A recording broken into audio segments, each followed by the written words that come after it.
ಇವತ್ತಿಂದ ಆರಂಭವಾಗಿ 3 ದಿವಸ ನಡೀತಾ ಇರುವ ಈ ಪ್ರವಚನ ಮಾಲೆಯನ್ನು ನಮಗೆಲ್ಲ ಸುಪರಿಚಿತರೇ ಆದ ಡಾಕ್ಟರ್ ಗುರುರಾಜ ಕರಜಗಿ ಅವರ ಹಿರಿಯ ಸೋದರಿ ಶ್ರೀಮತಿ ಶಾರದಾ ಜೋಶಿ ಅವರ ಸ್ಮರಣೆಯಲ್ಲಿ ಶ್ರೀ ಎಂ.ಕೆ. ಜೋಶಿ ಪರಿವಾರದವರು ಪ್ರಾಯೋಜನೆ ಮಾಡಿದ ದತ್ತಿ ಆಶ್ರಯದಲ್ಲಿ ಈ ಪ್ರವಚನ ಮಾಲೆ ನಡೀತಾ ಇದೆ. ಆ ಪರಿವಾರದವರಿಗೆ ಸಕಲ ಶ್ರೇಯಸ್ಸು ಉಂಟಾಗಲಿ ಅಂತ ಹಾರೈಸ್ತೇನೆ. ಈಗ 6 ತಿಂಗಳ ಹಿಂದೆ ಅಷ್ಟೇ ಶ್ರೀಮತಿ ಶಾರದಾ ಅವರು ತೀರಿಕೊಂಡಿದ್ದಾರೆ. ಅವರ ಸ್ಮರಣೆಯಲ್ಲಿ ಈ ದತ್ತಿ ಏರ್ಪಟ್ಟಿದೆ. ಈ ಪ್ರವಚನ ಮಾಲೆಯನ್ನು ನಡೆಸ್ಕೊಡೋದಕ್ಕೆ ನಮಗೇಕೆ ಇಡೀ ನಾಡಿಗೆಲ್ಲ ಸುಪರಿಚಿತರಾದ ಪರಮಪೂಜ್ಯ ಸ್ವಾಮಿ ಹರ್ಷಾನಂದಜಿ ಮಹಾರಾಜ್ ಅವರು ಆಗಮಿಸಿದ್ದಾರೆ. ಅನೇಕ ವರ್ಷಗಳಿಂದ ನಮ್ಮ ಸಂಸ್ಥೆಗೆ ಮಾರ್ಗದರ್ಶನ ಮಾಡಿ ನಮ್ಮ ಎಲ್ಲ ಚಟುವಟಿಕೆಗಳನ್ನು ಹರಿಸಿದ್ದಾರೆ. ಸ್ವಾಮಿ ಹರ್ಷಾನಂದರು ರಾಮಕೃಷ್ಣ ಮಠದ ಹಿರಿಯ ಸನ್ಯಾಸಿಗಳ ಪೈಕಿ ಒಬ್ಬರು. 1954ರಲ್ಲಿ ಮಂತ್ರದೀಕ್ಷೆ ಪಡೆದರು. 1962ರಲ್ಲಿ ಸನ್ಯಾಸ ದೀಕ್ಷೆ ಪಡೆದರು. ಬೆಂಗಳೂರು, ಮಂಗಳೂರು, ಮೈಸೂರು, ಬೇಲೂರು ಮಠ ರಾಮಕೃಷ್ಣ ಮಠದ ಕೇಂದ್ರ, ಮತ್ತು ಅಲಹಾಬಾದ್ ಅನೇಕ ಕೇಂದ್ರಗಳಲ್ಲಿ ಅವರು ಸೇವೆ ಸಲ್ಲಿಸಿದ್ದಾರೆ. ಕಳೆದ ಸುಮಾರು 24 ವರ್ಷಗಳಿಂದ ಬೆಂಗಳೂರು ರಾಮಕೃಷ್ಣ ಮಠದ ಅಧ್ಯಕ್ಷರಾಗಿ ಸಮಾಜಕ್ಕೆ ಮಾರ್ಗದರ್ಶನ ಮಾಡ್ತಾಯಿದ್ದಾರೆ.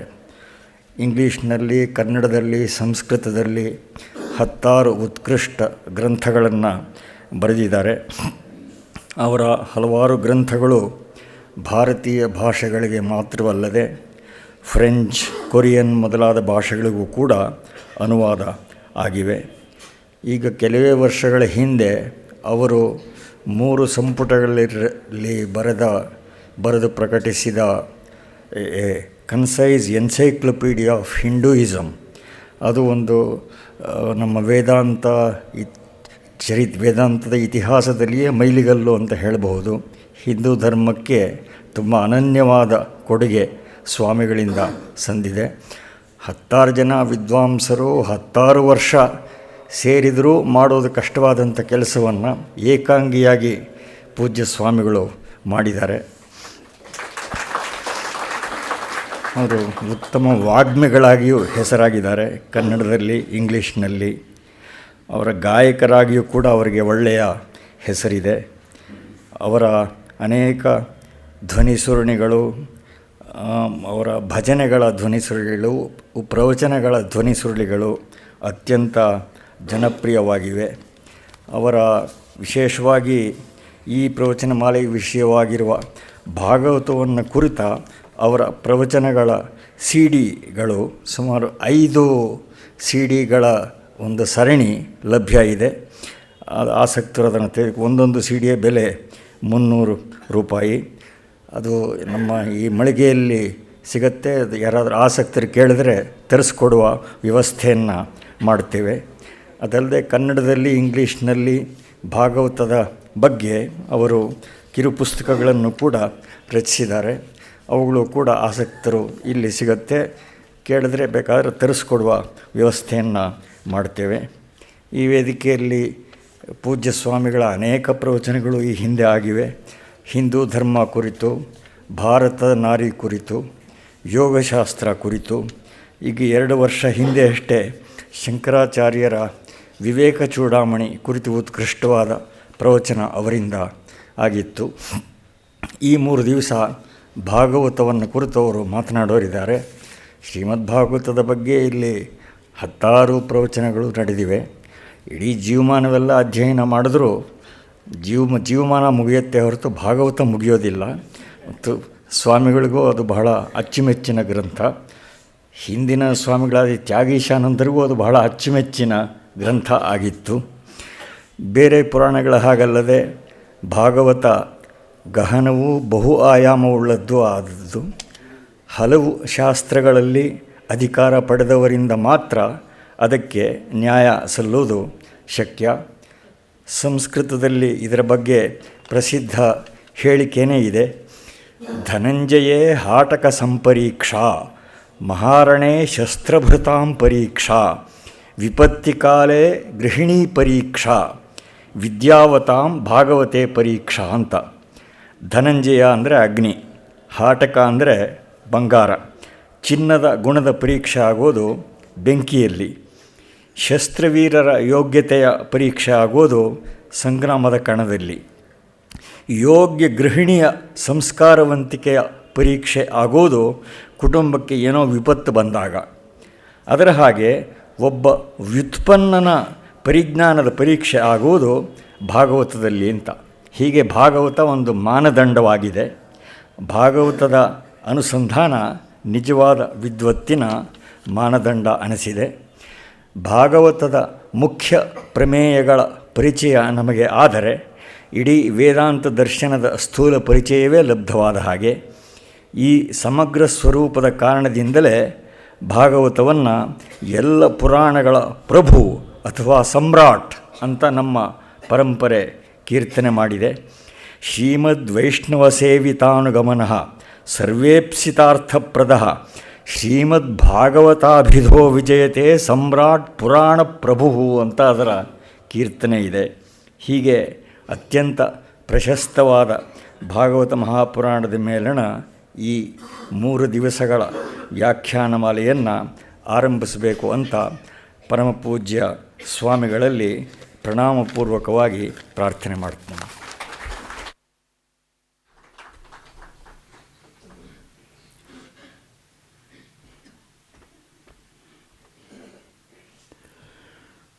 ಶ್ರೀಮಾನ್ ರಾಮಸ್ವಾಮಿಯವರೇ, ಡಾಕ್ಟರ್ ಗುರುರಾಜ ಕರ್ಜಿಗಿಯವರೇ ಮತ್ತು ಆಸ್ತಿಕ ಮಹಾಶಯರೇ, ಶ್ರೀಮತಿ ಶಾರದಾ ಜೋಶಿಯವರ ಸ್ಮರಣಾರ್ಥವಾಗಿ ಏರ್ಪಾಡು ಮಾಡಿರತಕ್ಕಂತಹ ದತ್ತಿ ಉಪನ್ಯಾಸ ಮಾಲೆಯನ್ನು ಕೊಡೋದಕ್ಕೆ ಬಹಳ ಸಂತೋಷವಾಗ್ತಾ ಇದೆ.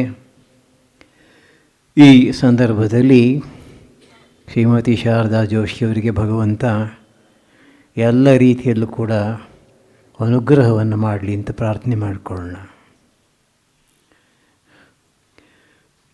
ಶ್ರೀಮದ್ ಭಾಗವತದ ಒಂದು ಪಕ್ಷಿ ನೋಟವನ್ನು ಇಂದಿನಿಂದ 3 ದಿನಗಳು ಮಾಡತಕ್ಕಂತಹ ಉಪನ್ಯಾಸಗಳಲ್ಲಿ ನಿಮ್ಮ ಮುಂದೆ ಇಡಲಿಕ್ಕೆ ಪ್ರಯತ್ನ ಪಡ್ತೇನೆ. ಒಮ್ಮೆ ಶ್ರೀರಾಮಕೃಷ್ಣ ಪರಮಹಂಸರಿಗೆ ಒಂದು ದರ್ಶನ ಆಯಿತು. ಅದನ್ನು ಅವರು ತಮ್ಮ ವಚನವೇದದಲ್ಲಿ ಸೂಚಿಸಿದ್ದಾರೆ. ಒಂದು ಸೊಗಸಾಗಿರ್ತಕ್ಕಂತಹ ದೇವಸ್ಥಾನ, ಅದರಲ್ಲಿ ವಿಷ್ಣುವಿನ ಮೂರ್ತಿ ಇದೆ. ಮುಂದ್ಗಡೆ ದೇವಸ್ಥಾನದ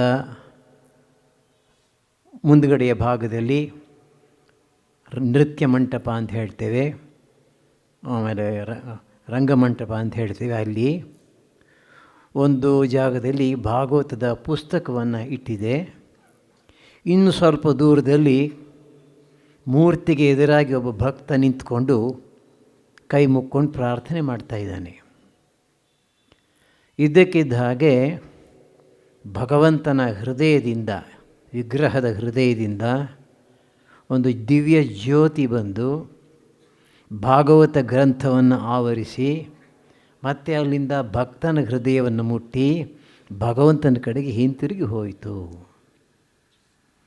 ಆವಾಗ ನನಗೆ ಗೊತ್ತಾಯಿತು, ಭಗವಂತ, ಭಾಗವತ, ಭಕ್ತ 3 ಒಂದೇ ಅಂತ ಹೇಳಿ ಪರಮಹಂಸರು ಅಂತಾರೆ. ಅಂದರೆ ಒಂದೇ ಶಕ್ತಿ ಈ 3 ರೀತಿಗಳಲ್ಲಿ ಅಭಿವ್ಯಕ್ತವಾಗಿದೆ.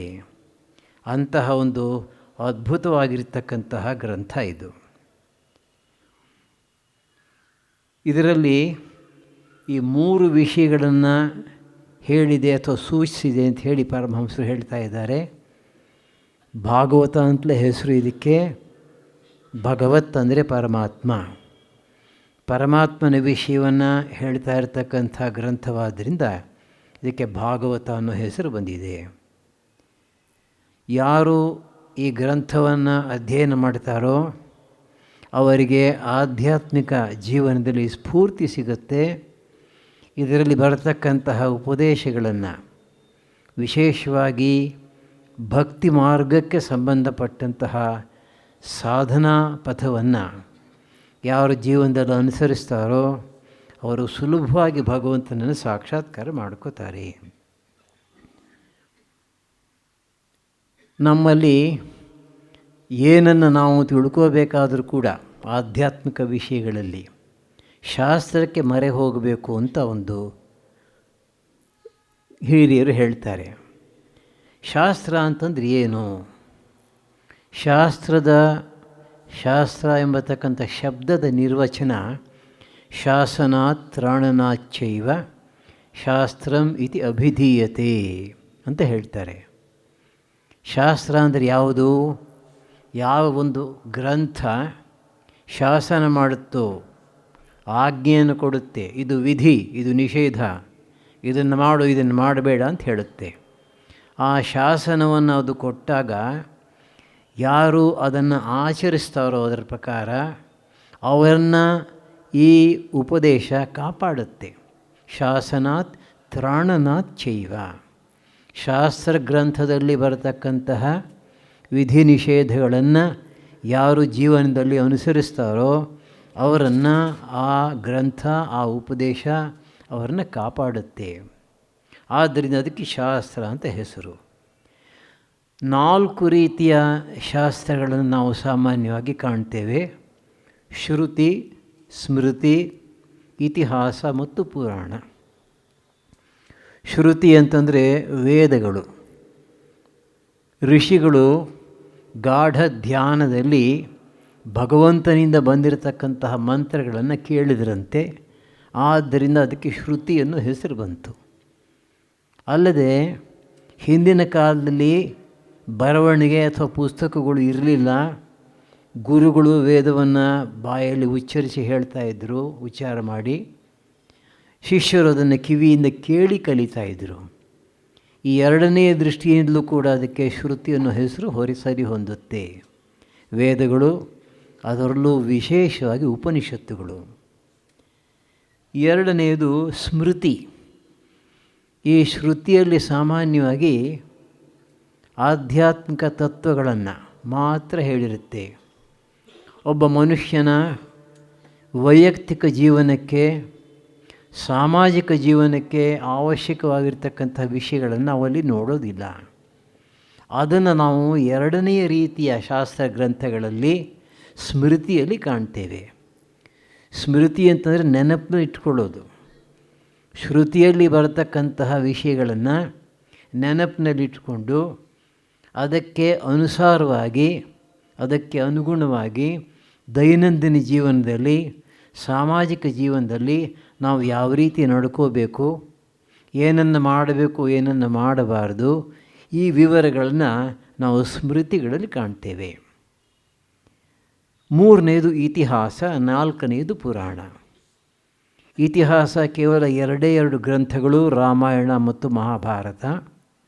ಅದರ ನಿರ್ವಚನ ಇತಿಹಾಸ, ಹೀಗೆ ಇತ್ತಂತೆ ಅಂತ ಹೇಳ್ತಾರೆ.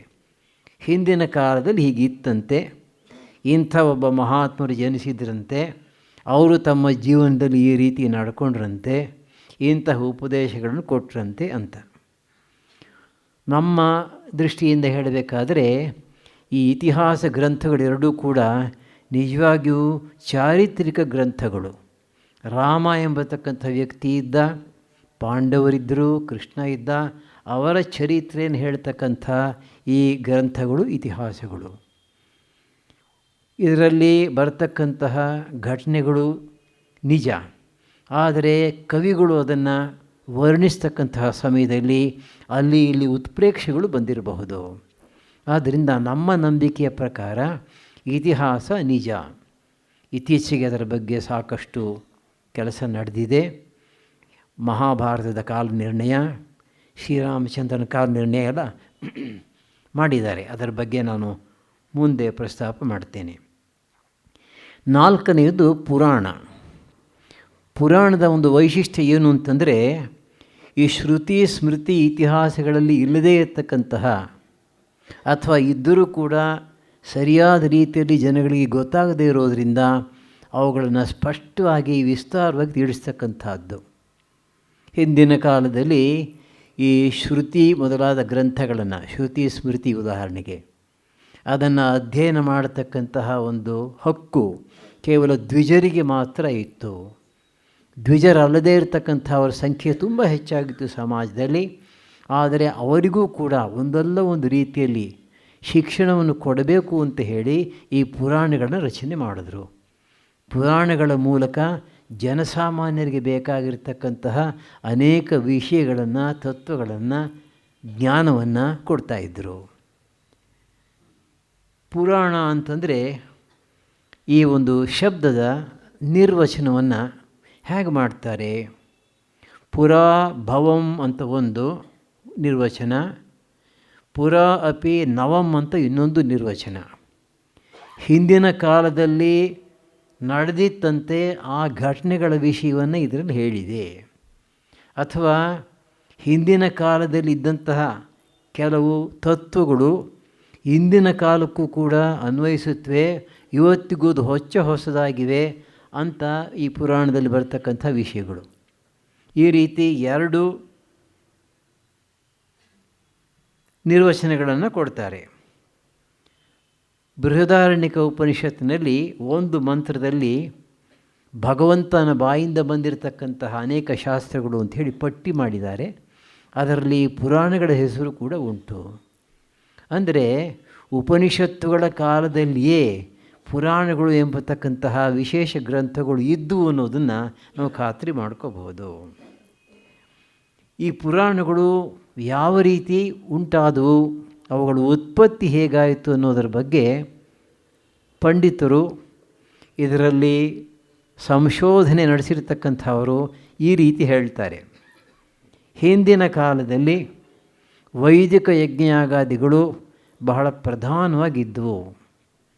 ಈ ವೈದಿಕ ಯಜ್ಞಯಾಗಾದಿಗಳಲ್ಲಿ ಒಂದು ರೀತಿಯ ಯಜ್ಞ, ಸತ್ರಯಾಗ ಅಂತ ಕರೀತಾರೆ.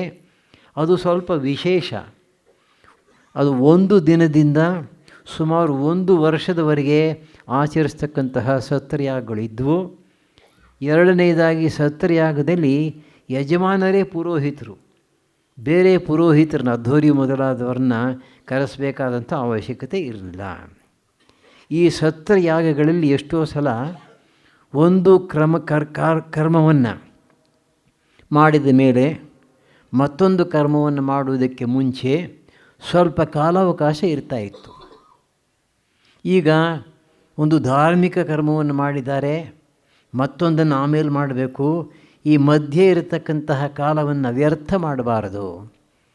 ಬೇರೆ ಬೇರೆ ರೀತಿಯಲ್ಲಿ ಮನಸ್ಸನ್ನು ಉಪಯೋಗಿಸಿದ ಪಕ್ಷದಲ್ಲಿ ಮನಸ್ಸು ಕಶ್ಮಲವಾಗಿ ಈ ಯಾಗಕ್ಕೆ ಬೇಕಾದಂತಹ ಮನೋಧರ್ಮ ಇರೋದಿಲ್ಲ. ಅದಕ್ಕೋಸ್ಕರ ಏನು ಮಾಡಿದ್ರು, ಈ ಸಂದರ್ಭಗಳಲ್ಲಿ ಅವಕಾಶ ಇದ್ದಂತಹ ಈ ಸಮಯದಲ್ಲಿ ಅವರ ಮನಸ್ಸಿನ ಒಳ್ಳೆಯ ಯೋಚನೆ ಭಾವನೆಗಳನ್ನು ತುಂಬಿಸಬೇಕು ಅಂಥೇಳಿ ಅದಕ್ಕಾಗಿ ಆಖ್ಯಾಯಿಕ ಪ್ರಾಚೀನ ಕಾಲದ ಕಥೆಗಳನ್ನು ಹೇಳೋ ಸಂಪ್ರದಾಯ ಬಂದಂತೆ. ಇದನ್ನು ವಿಶೇಷವಾಗಿ ಮಾಡ್ತಕ್ಕಂಥವರು ಸೂತ ಅಂತ ಹೆಸರು, ಸೂತ ಪುರಾಣಿಕರು ಅಂತಲೂ ಹೇಳ್ತಾಯಿದ್ರು. ಈ ಸೂತ ಪುರಾಣಿಕರನ್ನು ಕರೆಸಿ ಆ ಸಂದರ್ಭದಲ್ಲಿ ಅವರು ಕುಳಿತುಕೊಂಡು, ಎಲ್ಲರೂ ಮಿಕ್ಕವರು ಕುಳಿತುಕೊಂಡು ಅವರ ಬಾಯಿಂದ ಬರ್ತಕ್ಕಂತಹ ಆಖ್ಯಾಯಿಕೆಗಳನ್ನು ಕೇಳ್ತಾಯಿದ್ರು. ಪ್ರಾಚೀನ ಕಾಲದ ಋಷಿಗಳ, ಮುನಿಗಳ, ರಾಜರ್ಷಿಗಳ, ಮಹಾತ್ಮರ ಕಥೆಗಳನ್ನು ಕೇಳ್ತಾಯಿದ್ರು. ಈ ತರಹ ಬಂದಂತಹ ಆಖ್ಯಾಯಿಕೆಗಳೇ ಮುಂದೆ ಪುರಾಣಗಳಾಗಿ ಉತ್ಪನ್ನವಾದವು ಅಂತ ಹೇಳಬಹುದು. ಸಾಮಾನ್ಯವಾಗಿ ನಾವು ನೋಡ್ತಕ್ಕಂಥದ್ದು ಈ ಎಲ್ಲ ಪುರಾಣಗಳು ಕೂಡ ಸೂತ ಪೌರಾಣಿಕ, ಲೋಮಹರ್ಷಣ ಅಥವಾ ರೋಮಹರ್ಷಣ ಅವನು ಹೇಳಿದ್ದು ನೈಮಿಷಾರಣ್ಯದಲ್ಲಿ, ವಿಶೇಷವಾಗಿ ದೃಷದ್ವತಿ ನದಿಯ ದಡದಲ್ಲಿ ಯಜ್ಞಯಾಗಾದಿಗಳನ್ನು ಮಾಡ್ತಾ ಇದ್ದಾಗ ಇದನ್ನು ಕೇಳ್ತಾಯಿದ್ರು ಅಂತ ನಾವು ಓದ್ತೇವೆ. ಉಗ್ರಶ್ರವಸ್ಸು ಲೋಮಹರ್ಷಣನ ಮಗ, ಅವನು ಕೂಡ ಅನೇಕ ಬಾರಿ ಪುರಾಣಗಳನ್ನು ಹೇಳಿದ್ದಾನೆ. ಈಗ ನಮಗೆ ಒಂದು ಸಂಶಯ ಬರುತ್ತೆ. ನಾವೆಲ್ಲ ಕೇಳಿದ್ದೇವೆ, ವ್ಯಾಸ ಮಹರ್ಷಿಗಳು 18 ಮಹಾಪುರಾಣಗಳನ್ನು 18 ಉಪಪುರಾಣಗಳನ್ನು ರಚನೆ ಮಾಡಿದ್ರು. ಲಕ್ಷಾಂತರ ಶ್ಲೋಕಗಳು. ಒಬ್ಬ ವ್ಯಕ್ತಿ ಒಂದು ಜೀವಿತ ಕಾಲದಲ್ಲಿ ಇಷ್ಟನ್ನು ಮಾಡಲಿಕ್ಕೆ ಸಾಧ್ಯವೇ ಅಂತ ಪ್ರಶ್ನೆ ಬರುತ್ತೆ. ಇದರ ಬಗ್ಗೆ ವಿವೇಚನೆ ಮಾಡಿರ್ತಕ್ಕಂತಹ ಪಂಡಿತರು ಈ ರೀತಿ ಅದಕ್ಕೆ ಒಂದು ವ್ಯಾಖ್ಯಾನವನ್ನು ಮಾಡಿದ್ದಾರೆ, ವಿವರಣೆಯನ್ನು ಕೊಡ್ತಾರೆ. ಈ ಲೋಮಹರ್ಷಣ ಅಥವಾ ರೋಮಹರ್ಷಣ ಪ್ರಾರಂಭದಲ್ಲಿ ತನ್ನಲ್ಲಿ ಯಾವೊಂದು ಪುರಾಣ ಸಂಹಿತೆ ಅಥವಾ ವಿದ್ಯೆ ಇತ್ತೋ ಅದನ್ನು ತನ್ನ 6 ಜನ ಶಿಷ್ಯರಿಗೆ ಹೇಳಿಕೊಟ್ನಂತೆ. ತ್ರಯಾರುಣಿ, ಕಶ್ಯಪ, ಸಾವರ್ಣಿ, ಅಕೃತವ್ರಣ, ವೈಶಂಪಾಯನ, ಹಾರೀತ. ವ್ಯಾಸ ಮಹರ್ಷಿಗಳ ಶಿಷ್ಯ ವೈಶಂಪಾಯನರು ಇವರು ಬೇರೆ. ಈ 6 ಜನರಿಗೆ ಅವನು ಪುರಾಣ ಸಂಹಿತೆಯನ್ನು ಹೇಳಿಕೊಟ್ಟ ಮೇಲೆ ಇವರು ತಮಗೆ ಬಂದಂತಹ ಪುರಾಣ ಸಂಹಿತೆಯನ್ನು ಬೆಳೆಸ್ಕೊಂಡು ಹೋದರು. ಎಷ್ಟೋ ಸಲ ತಮಗೆ ಬೇಕಾದಂಥ ರೀತಿಯಲ್ಲಿ ಅದನ್ನು ಎಡಿಟ್ ಮಾಡಿದ್ರು, ಸಂಪಾದನೆ ಮಾಡಿದ್ರು ಅಂತ ಹೇಳಬಹುದು. ಹಾಗೆ ಮಾಡ್ತಾ ಮಾಡ್ತಾ ಈಗ ದೊಡ್ಡದಾಗಿ ಬೆಳೀತು. ಅಂದರೆ ಮೂಲ ಪುರಾಣ ಸಂಹಿತೆ ಸುಮಾರು 6000 ಶ್ಲೋಕಗಳು ಮಾತ್ರ ಇತ್ತು. ಅದನ್ನು ಈ ಶಿಷ್ಯರುಗಳು ಬೆಳೆಸ್ತಾ ಬೆಳೆಸ್ತಾ ಕ್ರಿಸ್ತಶಕ 300ರಿಂದ 600 ಅಂತ ಹೇಳ್ತಾರೆ. ಆವಾಗ ಹೆಚ್ಚು ಬೆಳವಣಿಗೆ ಆದದ್ದು. ಅಷ್ಟು ಹೊತ್ತಿಗೆ ಕ್ರಿಸ್ತಶಕ 600 ಅಷ್ಟೊತ್ತಿಗೆ ಸುಮಾರು 18 ಮಹಾಪುರಾಣಗಳು ರಚಿತವಾದವು. ಆದರೆ ಈ ಮಹಾಪುರಾಣಗಳಲ್ಲಿ ಮೂಲ ಸಂಹಿತೆಯಲ್ಲಿ ಯಾವ ವಿಷಯವಿತ್ತೋ ಅದನ್ನೇ ಇಟ್ಕೊಂಡು ತೆಗೆದುಕೊಂಡು ವಿಸ್ತಾರ ಮಾಡ್ತಾ ಹೋಗಿದ್ದಾರೆ ಅಂತ ಈ ಪಂಡಿತರುಗಳು ಹೇಳ್ತಾರೆ. ಇನ್ನು ಪುರಾಣಗಳ ಲಕ್ಷಣ ಏನು, ಏನೇನಿರಬೇಕು ಒಂದು ಪುರಾಣ ಅಂತಂದರೆ, ಸರ್ಗ ಸೃಷ್ಟಿ ಮಾಡ್ತಕ್ಕಂಥದ್ದು, ಪ್ರತಿಸರ್ಗ ಅಂದರೆ ಲಯ, ಅನಂತರ ವಂಶ ಋಷಿಗಳ ರಾಜರ್ಷಿಗಳ ವಂಶವನ್ನು ವಿವರಿಸ್ತಕ್ಕಂಥದ್ದು, ಮನ್ವಂತರಗಳು, ಹಾಗೆ ವಂಶಾನುಚರಿತ ವಿಶೇಷವಾಗಿ ರಾಜರುಗಳ ವಂಶದ ಚರಿತ್ರೆ, ಇದನ್ನೆಲ್ಲ ಹೇಳಬೇಕು. ಇಲ್ಲಿ ಏನಾಗಿದೆ ಅಂತಂದರೆ ಈ 6 ಲಕ್ಷಣಗಳನ್ನು ಅವರು ಹೇಳಿರ್ತಕ್ಕಂಥದ್ದು ಈಗ ನಾವು ಕೇವಲ ವಿಷ್ಣು ಪುರಾಣದಲ್ಲಿ ಮಾತ್ರ ಕಾಣ್ತೇವೆ. ಇನ್ಯಾವ ಪುರಾಣದಲ್ಲೂ ಕೂಡ ಈ ರೀತಿ ಇರತಕ್ಕಂತಹ ಸಂಯೋಜನೆ ನಾವು ನೋಡೋದಿಲ್ಲ. ಹಾಗಾದರೆ ಈಗ ನಮಗೆ ಸಿಕ್ಕಿರ್ತಕ್ಕಂತಹ ಪುರಾಣಗಳಲ್ಲಿ ಯಾವ ಯಾವ ವಿಷಯಗಳನ್ನು ಅಡಕ ಮಾಡಿದೆ ಅಂತ ಹೇಳಿದ್ರೆ, ಅವತಾರ, ಭಗವಂತನ ಅವತಾರಗಳ ವಿಷಯ, ಜೀವಾತ್ಮರು ಅವರ ಕರ್ಮ, ಯಾವ ಯಾವ ಕರ್ಮದಿಂದ ಯಾವ ಯಾವ ಅವಸ್ಥೆಯನ್ನು ಪಡೀತಾರೆ, ಮತ್ತು ಅನೇಕ ರೀತಿಯ ವೃತ್ತಿಗಳು, ಯಾವ ರೀತಿ ವೃತ್ತಿಗಳು ಬೆಳ್ಕೊಂಡು ಬಂತು, ಪರಮಾತ್ಮನ ಬಗ್ಗೆ, ಧಾರ್ಮಿಕ ಕ್ರಿಯೆಗಳ ಬಗ್ಗೆ ವಿವರಣೆಯನ್ನು ನೋಡ್ತೇವೆ, ವರ್ಣಾಶ್ರಮ ಧರ್ಮದ ಬಗ್ಗೆ ಬೇಕಾದಷ್ಟು ವಿವರಗಳನ್ನು ಕಾಣ್ತೇವೆ, ಮತ್ತು ದಾನ, ತೀರ್ಥಯಾತ್ರೆ, ದೇವಸ್ಥಾನಗಳು, ವಾಸ್ತುಶಿಲ್ಪ, ಮಂತ್ರಶಾಸ್ತ್ರ, ಅದೇ ರೀತಿ ಬೇರೆ ಬೇರೆ ಧಾರ್ಮಿಕ ಸಂಪ್ರದಾಯಗಳು ಮತ್ತು ಕೆಲವು ರೀತಿಯ ವಿಜ್ಞಾನಗಳು, ಉದಾಹರಣೆಗೆ ಆಯುರ್ವೇದ, ಭೂತವಿದ್ಯೆ ಇತ್ಯಾದಿ. ಆಮೇಲೆ ಅಸ್ಟ್ರಾಲಜಿ,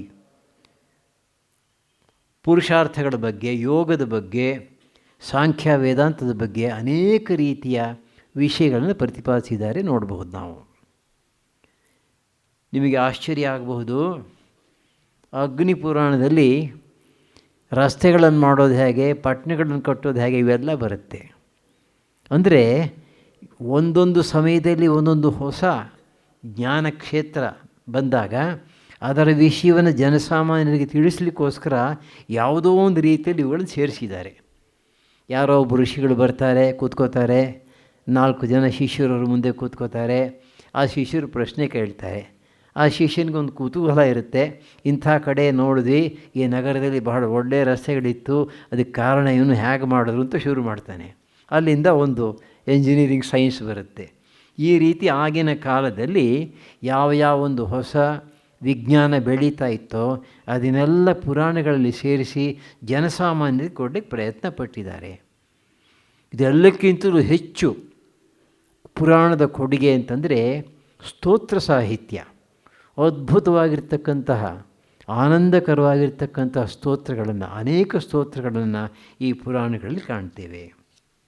ಇನ್ನು ಪುರಾಣಗಳ ಸಂಖ್ಯೆಯ ಬಗ್ಗೆ 18 ಮಹಾಪುರಾಣಗಳು, 18 ಉಪಪುರಾಣಗಳು ಅಂತ ಹೇಳ್ತಾರೆ. ಆದರೆ ಉಪಪುರಾಣಗಳ ಬಗ್ಗೆ ಹೇಳಬೇಕಾದ್ರೆ ಅವುಗಳ ಸಂಖ್ಯೆ 18ಕ್ಕಿಂತ ಹೆಚ್ಚಾಗಿವೆ ಅಂತ ಇಟ್ಕೊಳ್ಳಿ. ನಮ್ಮಲ್ಲಿ ಸೂತ್ರದ ಹಾಗೆ ವಿಷಯಗಳನ್ನು ತಿಳಿಸ್ತಕ್ಕಂತಹ ಒಂದು ಕ್ರಮ ಇತ್ತು. ಬ್ರಹ್ಮಸೂತ್ರಗಳು, ಯೋಗಸೂತ್ರಗಳೆಲ್ಲ ನೋಡಿದ್ದೀವಲ್ಲ, ಅದೇ ರೀತಿಯಲ್ಲಿ ಕೆಲವು ಸಲ ಶ್ಲೋಕಗಳ ಮೂಲಕ, ಚಿಕ್ಕ ಚಿಕ್ಕ ಶ್ಲೋಕದ ಮೂಲಕ ದೊಡ್ಡ ದೊಡ್ಡ ವಿಷಯಗಳನ್ನು ತಿಳಿಸ್ತಕ್ಕಂಥದ್ದು. ಈ 18 ಪುರಾಣಗಳ ಹೆಸರನ್ನು ಒಂದು ಚಿಕ್ಕ ಶ್ಲೋಕದಲ್ಲಿ ಈ ರೀತಿ ಕೊಟ್ಟಿದ್ದಾರೆ. ಮದ್ವಯಂ ಭದ್ವಯಂ ಚೈವ ಭ್ರತ್ರಯಂ ವ ಚತುಷ್ಟಯಂ ನಾಲಿಂಪಾಗ್ನಿ ಪುರಾಣಾನಿ ಕೂಸ್ಕಾಂ ಗಾರುಡಮೇವಚ. ಇದನ್ನು ಜ್ಞಾಪಕದಲ್ಲಿ ಇಟ್ಕೊಳ್ಳೋದು ಬಹಳ ಸುಲಭ, ಅದರ ವಿವರಣೆ ಗೊತ್ತಿರಬೇಕು. ದ್ವಯ, ಮಕಾರದಿಂದ ಪ್ರಾರಂಭವಾಗ್ತಕ್ಕಂಥ ಪುರಾಣಗಳು 2, ಮಾರ್ಕಂಡೇಯ, ಮತ್ಸ್ಯ. ದ್ವಯ, ಭವಿಷ್ಯ ಪುರಾಣ, ಭಾಗವತ ಪುರಾಣ. ತ್ರಯ, ಬ್ರಹ್ಮ, ಬ್ರಹ್ಮವೈವರ್ತ, ಬ್ರಹ್ಮಾಂಡ ಪುರಾಣ. ಚತುಷ್ಟಯ, ವಾಯು, ವರಾಹ, ವಾಮನ, ವಿಷ್ಣು ಪುರಾಣ. ನಾಲಿಂಪಾಗ್ನಿ, ನಾ ಅಂದರೆ ನಾರದ, ಲಿಂಬ ಅಂದರೆ ಲಿಂಗ ಪುರಾಣ, ಪಾದ್ಮ ಪುರಾಣ, ಅಗ್ನಿ ಪುರಾಣ. ಕೂಸ್ಕಾಂ, ಕೂರ್ಮ ಪುರಾಣ, ಸ್ಕಾಂದ ಪುರಾಣ ಮತ್ತು ಗರುಡ ಪುರಾಣ. 18 ಪುರಾಣಗಳನ್ನು ನೆನಪಿನಲ್ಲಿಟ್ಕೊಳ್ಳಿಕ್ಕೆ ಈ ಒಂದು ಚಿಕ್ಕ ಶ್ಲೋಕ ಸಾಕು. ಈ ಎಲ್ಲ ಪುರಾಣಗಳು ಕೂಡ ಇವತ್ತು ಅಚ್ಚಾಗಿವೆ, ಸಿಕ್ಕತ್ವೆ. ಅವುಗಳನ್ನು ಓದಿದ್ರೆ ನಮಗೆ ಎಷ್ಟೊಂದು ವಿಷಯಗಳನ್ನು ನಮ್ಮ ಪುರಾತನ ಋಷಿ ಮುನಿಗಳು ಸಂಗ್ರಹ ಮಾಡಿದ್ದಾರೆ ಅಂತ ನೋಡಿ ಆಶ್ಚರ್ಯವಾಗತ್ತೆ ನಮಗೆ. ಉದಾಹರಣೆಗೆ ನಾರದ ಪುರಾಣದಲ್ಲಿ ಸಮಗ್ರ ಮಂತ್ರಶಾಸ್ತ್ರವನ್ನು ವಿಸ್ತಾರವಾಗಿ ಹೇಳಿದೆ. ಅನೇಕ ದೇವತೆಗಳ ಮಂತ್ರಗಳು, ಆ ಮಂತ್ರಗಳನ್ನು ಯಾವ ರೀತಿ ಪ್ರಯೋಗ ಮಾಡಬೇಕು, ಯಾವ ಯಾವ ಮಂತ್ರಕ್ಕೆ ಏನೇನು ಪ್ರಯೋಜನ ಉಂಟು, ಇಂತಹ ಆಶೆ ಇದ್ದರೆ, ಇಂತಹ ಆಕಾಂಕ್ಷೆ ಇದ್ದರೆ ಇಂತಹ ಮಂತ್ರಗಳನ್ನು ಈ ರೀತಿ ನೀವು ಜಪ ಮಾಡಬೇಕು, ಎಲ್ಲ ವಿವರಗಳನ್ನು ಕೊಟ್ಟಿದ್ದಾರೆ. ಇನ್ನು ಈ ಪುರಾಣಗಳ ವಿಭಾಗ, ಇದನ್ನು 2 ರೀತಿ ವಿಭಾಗ ಮಾಡಬಹುದು. ಒಂದು ಸಾತ್ವಿಕ ಪುರಾಣ, ರಾಜಸಿಕ ಪುರಾಣ, ತಾಮಸಿಕ ಪುರಾಣ ಅಂತ. ಇಲ್ಲಿ ಸ್ವಲ್ಪ ನಾವು ಯೋಚನೆ ಮಾಡಬೇಕಾಗತ್ತೆ. ಈ ಉದಾಹರಣೆಗೆ ಶಿವಪುರಾಣ, ವೈಷ್ಣವರು ಶಿವಪುರಾಣವನ್ನು ತಾಮಸಿಕ ಅಂತ ಆ ಕಡೆ ಹಾಕ್ತಾರೆ. ಆದರೆ ಶೈವರು ಸುಮ್ಮನೆ ಇರ್ತಾರೆ, ನಿಮ್ಮ ಭಾಗವತ ತಾಮಸಿಕ ಅಂತಂತಾರೆ ಅವರು. ಇನ್ನೊಂದು ರೀತಿ ವಿಭಾಗಿಸ್ತಕ್ಕಂಥದ್ದು ಅಂದರೆ ಶೈವ, ವೈಷ್ಣವ, ಬ್ರಾಹ್ಮ ಮತ್ತು ದೇವಿ, ಈ 4 ದೇವತೆಗಳನ್ನು ಕುರಿತಂತಹ ವಿಶೇಷ ಪುರಾಣಗಳು. ಈಗಾಗಲೇ ಹೇಳಿದ ಹಾಗೆ, ಡಾಕ್ಟರ್ ಕಾಣೆಯವರು ಹೇಳುವ ಹಾಗೆ, ಈ ಪುರಾಣಗಳು ಬಹುಶಃ ಕ್ರಿಸ್ತಶಕ 300ರಿಂದ 1300, ಸುಮಾರು 1000 ವರ್ಷಗಳಲ್ಲಿ ಈಗ ನಮಗೆ ಸಿಕ್ಕಿರ್ತಕ್ಕಂತಹ ರೂಪದಲ್ಲಿ, ಪ್ರಮಾಣದಲ್ಲಿ ಬೆಳೆದಿರಬಹುದು ಅಂತ ಹೇಳ್ತಾರೆ. ಇನ್ನು ಈ ಪುರಾಣಗಳಲ್ಲಿ ಹೇಳಿರ್ತಕ್ಕಂತಹ ವಿಶೇಷ ವಿಷಯಗಳೇನು? ಒಂದು, ಬ್ರಹ್ಮವಸ್ತುವಿನಿಂದ ಜಗತ್ತಿನ ಉತ್ಪತ್ತಿ. ಅದನ್ನು ಸಾಮಾನ್ಯವಾಗಿ ನಾವು ಸಾಂಖ್ಯ ವೇದಾಂತಗಳ ದೃಷ್ಟಿಯಿಂದ ಕಾಣ್ತೇವೆ. ಸಾಂಖ್ಯಶಾಸ್ತ್ರ, ವೇದಾಂತಶಾಸ್ತ್ರ ತುಂಬ ಸಮೀಪ ಅಂತ ಇಟ್ಕೊಳ್ಳಿ. ಆಮೇಲೆ ಈ ಜಗತ್ತು ಅಥವಾ ಪ್ರಪಂಚ ಅಥವಾ ಭೂಮಿ ಯಾವ ರೀತಿಯಲ್ಲಿ ವಿಭಜಿತವಾಗಿದೆ, ಜೋಗ್ರಾಫಿಕಲ್ ಡೀಟೇಲ್ಸ್ ಆಫ್ ದಿ ಅರ್ತ್, 7 ದ್ವೀಪಗಳು ಇತ್ಯಾದಿ ಅವುಗಳನ್ನು ಕಾಣ್ತೇವೆ. ಹಾಗೆ ಬೇರೆ ಬೇರೆ ರೀತಿಯ ಸಮುದ್ರಗಳು, ಸಾಗರಗಳನ್ನು ಕಾಣ್ತೇವೆ. ಮತ್ತು ಅದರ ಜೊತೆಗೇ ಕಾಲದ ಪರಿಮಾಣ, ಒಂದು ಕಣ್ಣು ಮಿಟುಕಿಸ್ತಕ್ಕಂಥದ್ದು ಒಂದು ಫಂಡಮೆಂಟಲ್ ಯೂನಿಟ್ ಅಂತ ಇಟ್ಕೊಂಡು ಅದನ್ನು ಕೋಟ್ಯಾನು ವರ್ಷಗಳಗಟ್ಟಲೆವರೆಗೆ ಬೆಳೆಸ್ಕೊಂಡು ಹೋಗ್ತಾರೆ. ಇದಲ್ಲದೆ ಮನ್ವಂತರಗಳು, ಚತುರ್ಯುಗಗಳು ಅದಕ್ಕೆ ಸಂಬಂಧಪಟ್ಟ ಹಾಗೆಲ್ಲ ಬರುತ್ತೆ. ಕೆಲವು ಸಲ ಅದನ್ನು ಓದ್ತಾ ಇದ್ದರೆ ಮೈಂಡ್ ಬಾಗ್ಲಿಂಗ್ ಅಂತ ಹೇಳ್ತೀವಿ ಇಂಗ್ಲೀಷ್ನಲ್ಲಿ. ಹಾಗೆ ನಿಜವಾಗಿ ಹೀಗೆ ಅರ್ಥ ಮಾಡ್ಕೊಳ್ಳೋಕೆ ಆಗತ್ತೆ ಅಂತ. ಈಗ ನೋಡಿ, 1 ಮೈಲಿ ಅಥವಾ 1 ಕಿಲೋಮೀಟರು ಅಥವಾ 100 ಕಿಲೋಮೀಟ್ರು ಅಂತಂದ್ರೆ ನಾವು ಅರ್ಥ ಮಾಡ್ಕೋಬಹುದು. ಆದರೆ 100 ಬಿಲಿಯನ್ ಲೈಟ್ ಇಯರ್ಸ್ ಅಂತಂದರೆ ನಾವು ಹೇಗೆ ಕಲ್ಪನೆ ಮಾಡ್ಕೊಳ್ಳಿಕ್ಕೂ ಕೂಡ ಆಗೋದಿಲ್ಲ. ಅದೊಂದು it just becomes A figure on paper ಅಷ್ಟೇ. ಹಾಗೆ ಅಂತಹ ಈ ಕಾಲ ಪರಿಮಾಣವನ್ನು ಮತ್ತು ಲೆಂಗ್ತ್, ಜಾಗದ ಪರಿಮಾಣವನ್ನು ಕಾಣ್ತೇವೆ ನಾವು. ಇದಲ್ಲದೆ ಜೀನಿಯಾಲಜೀಸ್ ಆಫ್ ಕಿಂಗ್ಸ್ ಅಂದರೆ ರಾಜರುಗಳ ವಂಶ ಚರಿತ್ರೆಯನ್ನು ವಿಶೇಷವಾಗಿ ಕಾಣ್ತೇವೆ. ಸೂರ್ಯವಂಶದಲ್ಲಿ 4 ರೀತಿಯ ಸೂರ್ಯವಂಶ ಇತ್ತಂತೆ, 4 ಡೈನಾಸ್ಟೀಸ್, 4 ಜನರಿಂದ ಬಂದಿರತಕ್ಕಂಥದ್ದು. ಹಾಗೆಯೇ ಚಂದ್ರವಂಶ, ಅವುಗಳ ವಿವರವನ್ನು ಕಾಣ್ತೇವೆ. ಇನ್ನು ನೈತಿಕ ತತ್ವಗಳಿಗೆ ಬಂದಾಗ ಅದರ ಬಗ್ಗೆ ಕೂಡ ಕಾಣ್ತೇವೆ. ಸಾಮಾನ್ಯ ಧರ್ಮ, ವಿಶೇಷ ಧರ್ಮ, ಎಲ್ಲರೂ ಅನುಸರಿಸಬೇಕಾಗಿರ್ತಕ್ಕಂಥದ್ದು ಸಾಮಾನ್ಯ ಧರ್ಮ. ಕೆಲವರು ತಮ್ಮ ತಮ್ಮ ವರ್ಣಕ್ಕೆ, ಆಶ್ರಮಕ್ಕೆ ತಕ್ಕಂತೆ ಅನುಸರಿಸಬೇಕಾಗಿರ್ತಕ್ಕಂಥದ್ದು ವಿಶೇಷ ಧರ್ಮ. ಇದಲ್ಲದೆ ಜನಸಾಮಾನ್ಯರಿಗೆ ತುಂಬ ಉಪಯುಕ್ತವಾಗಿರ್ತಕ್ಕಂತಹ ಅನೇಕ ವಿಷಯಗಳನ್ನು ಕೂಡ ಈ ಪುರಾಣಗಳಲ್ಲಿ ಕಾಣ್ತೇವೆ. ನಿಷ್ಕಾಮ ಕರ್ಮಯೋಗ, ಭಕ್ತಿ ಅಥವಾ ಭಕ್ತಿಯೋಗ, ದೇವಸ್ಥಾನಗಳನ್ನು ರಚನೆ ಮಾಡತಕ್ಕಂಥ ಕ್ರಮ, ಅದರ ಜೊತೆಗೆ ಮೂರ್ತಿ ಶಿಲ್ಪಶಾಸ್ತ್ರ, ಆಮೇಲೆ ಅನೇಕ ಧಾರ್ಮಿಕ ಕರ್ಮಗಳು, ಅನೇಕ ರೀತಿಯ ವ್ರತಗಳನ್ನು ಕೂಡ ನಾವು ಪುರಾಣಗಳಲ್ಲಿ ಕಾಣ್ತೇವೆ. ಆಮೇಲೆ ತೀರ್ಥಯಾತ್ರೆ ಮಾಡತಕ್ಕಂಥ ಕ್ರಮ, ತೀರ್ಥಯಾತ್ರಾ ಪ್ರದೇಶಗಳು, ಆಮೇಲೆ ಷೋಡಶ ಸಂಸ್ಕಾರ ಅಂತ ಹೇಳ್ತೇವೆ, 14 ರೀತಿಯ ಸಂಸ್ಕಾರಗಳು, ಅದರ ಬಗ್ಗೆ ವಿವರಗಳನ್ನು ಕಾಣ್ತೇವೆ. ಮಂತ್ರಶಾಸ್ತ್ರ, ಹಾಗೆಯೇ ಉಪಾಸನೆ, ಧ್ಯಾನ ಮಾಡತಕ್ಕಂಥ ಕ್ರಮ, ದಾನಕ್ಕೆ ಸಂಬಂಧಪಟ್ಟಂತಹ ವಿಷಯಗಳು, ಹಾಗೆಯೇ ಸೇವೆ ಮಾಡ್ತಕ್ಕಂಥ ಕ್ರಮ ಎಲ್ಲವನ್ನು ಕೂಡ ಕಾಣ್ತೇವೆ.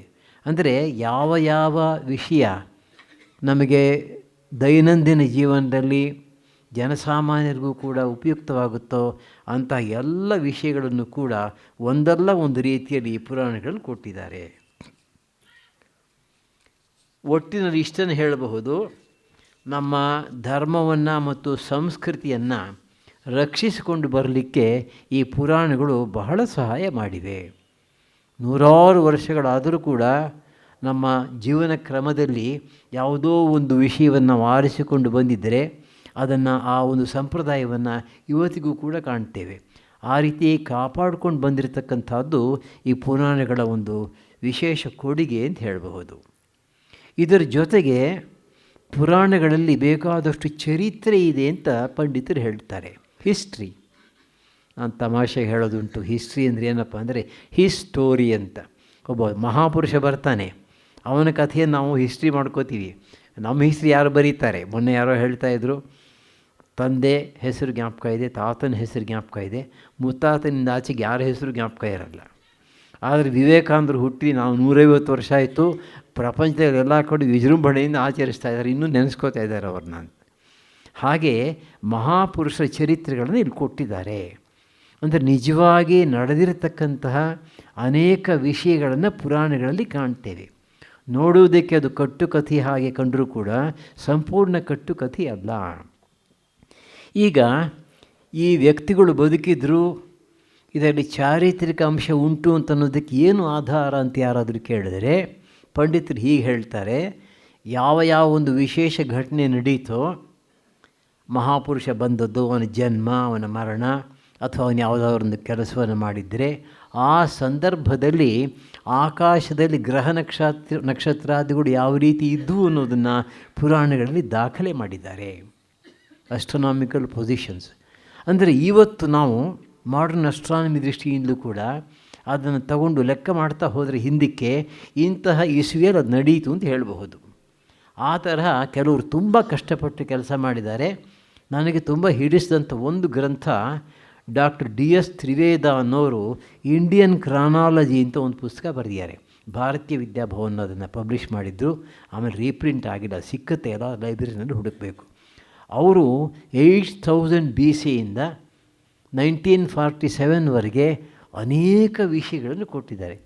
ಶ್ರೀರಾಮ ಹುಟ್ಟಿದ್ದು ಯಾವಾಗ, ಅವನು ಕಾಡಿಗೆ ಹೋಗಿದ್ದು ಯಾವಾಗ, ರಾವಣನ ಕೊಂದಿದ್ದು ಯಾವಾಗ, ಸೀತೆಯನ್ನು ಮದುವೆ ಆಗಿದ್ದು ಯಾವಾಗ, ರಾಜಭಾರ ಮಾಡಿದ್ದಾವೆ, ಎಲ್ಲ ಇಸ್ವಿ ಪ್ರಕಾರ ಕೊಟ್ಬಿಟ್ಟಿದ್ದಾರೆ ಅದನ್ನು.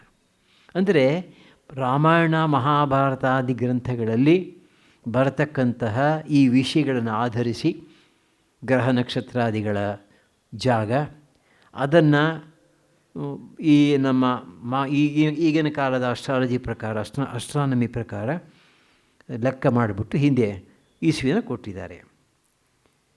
ಇನ್ನು ಭಾಗವತದ ವಿಷಯಕ್ಕೆ ಬರೋಣ. ಶ್ರೀಮದ್ ಭಾಗವತಂ ಅಂತ ಕರೀತಾರೆ ಇದನ್ನು. ಇದು 18 ಮಹಾಪುರಾಣಗಳಲ್ಲಿ ಒಂದು. ದೇವಿ ಭಾಗವತ ಅಂತಲೂ ಒಂದು ಭಾಗವತ ಇದೆ. ಈ 18 ಮಹಾಪುರಾಣಗಳಲ್ಲಿ ಬರತಕ್ಕಂತಹ ಭಾಗವತ ವಿಷ್ಣು ಭಾಗವತವೇ ದೇವಿ ಭಾಗವತವೇ ಅಂತ ಹೇಳಿ ಬೇಕಾದಷ್ಟು ಚರ್ಚೆ ನಡೆದಿದೆ.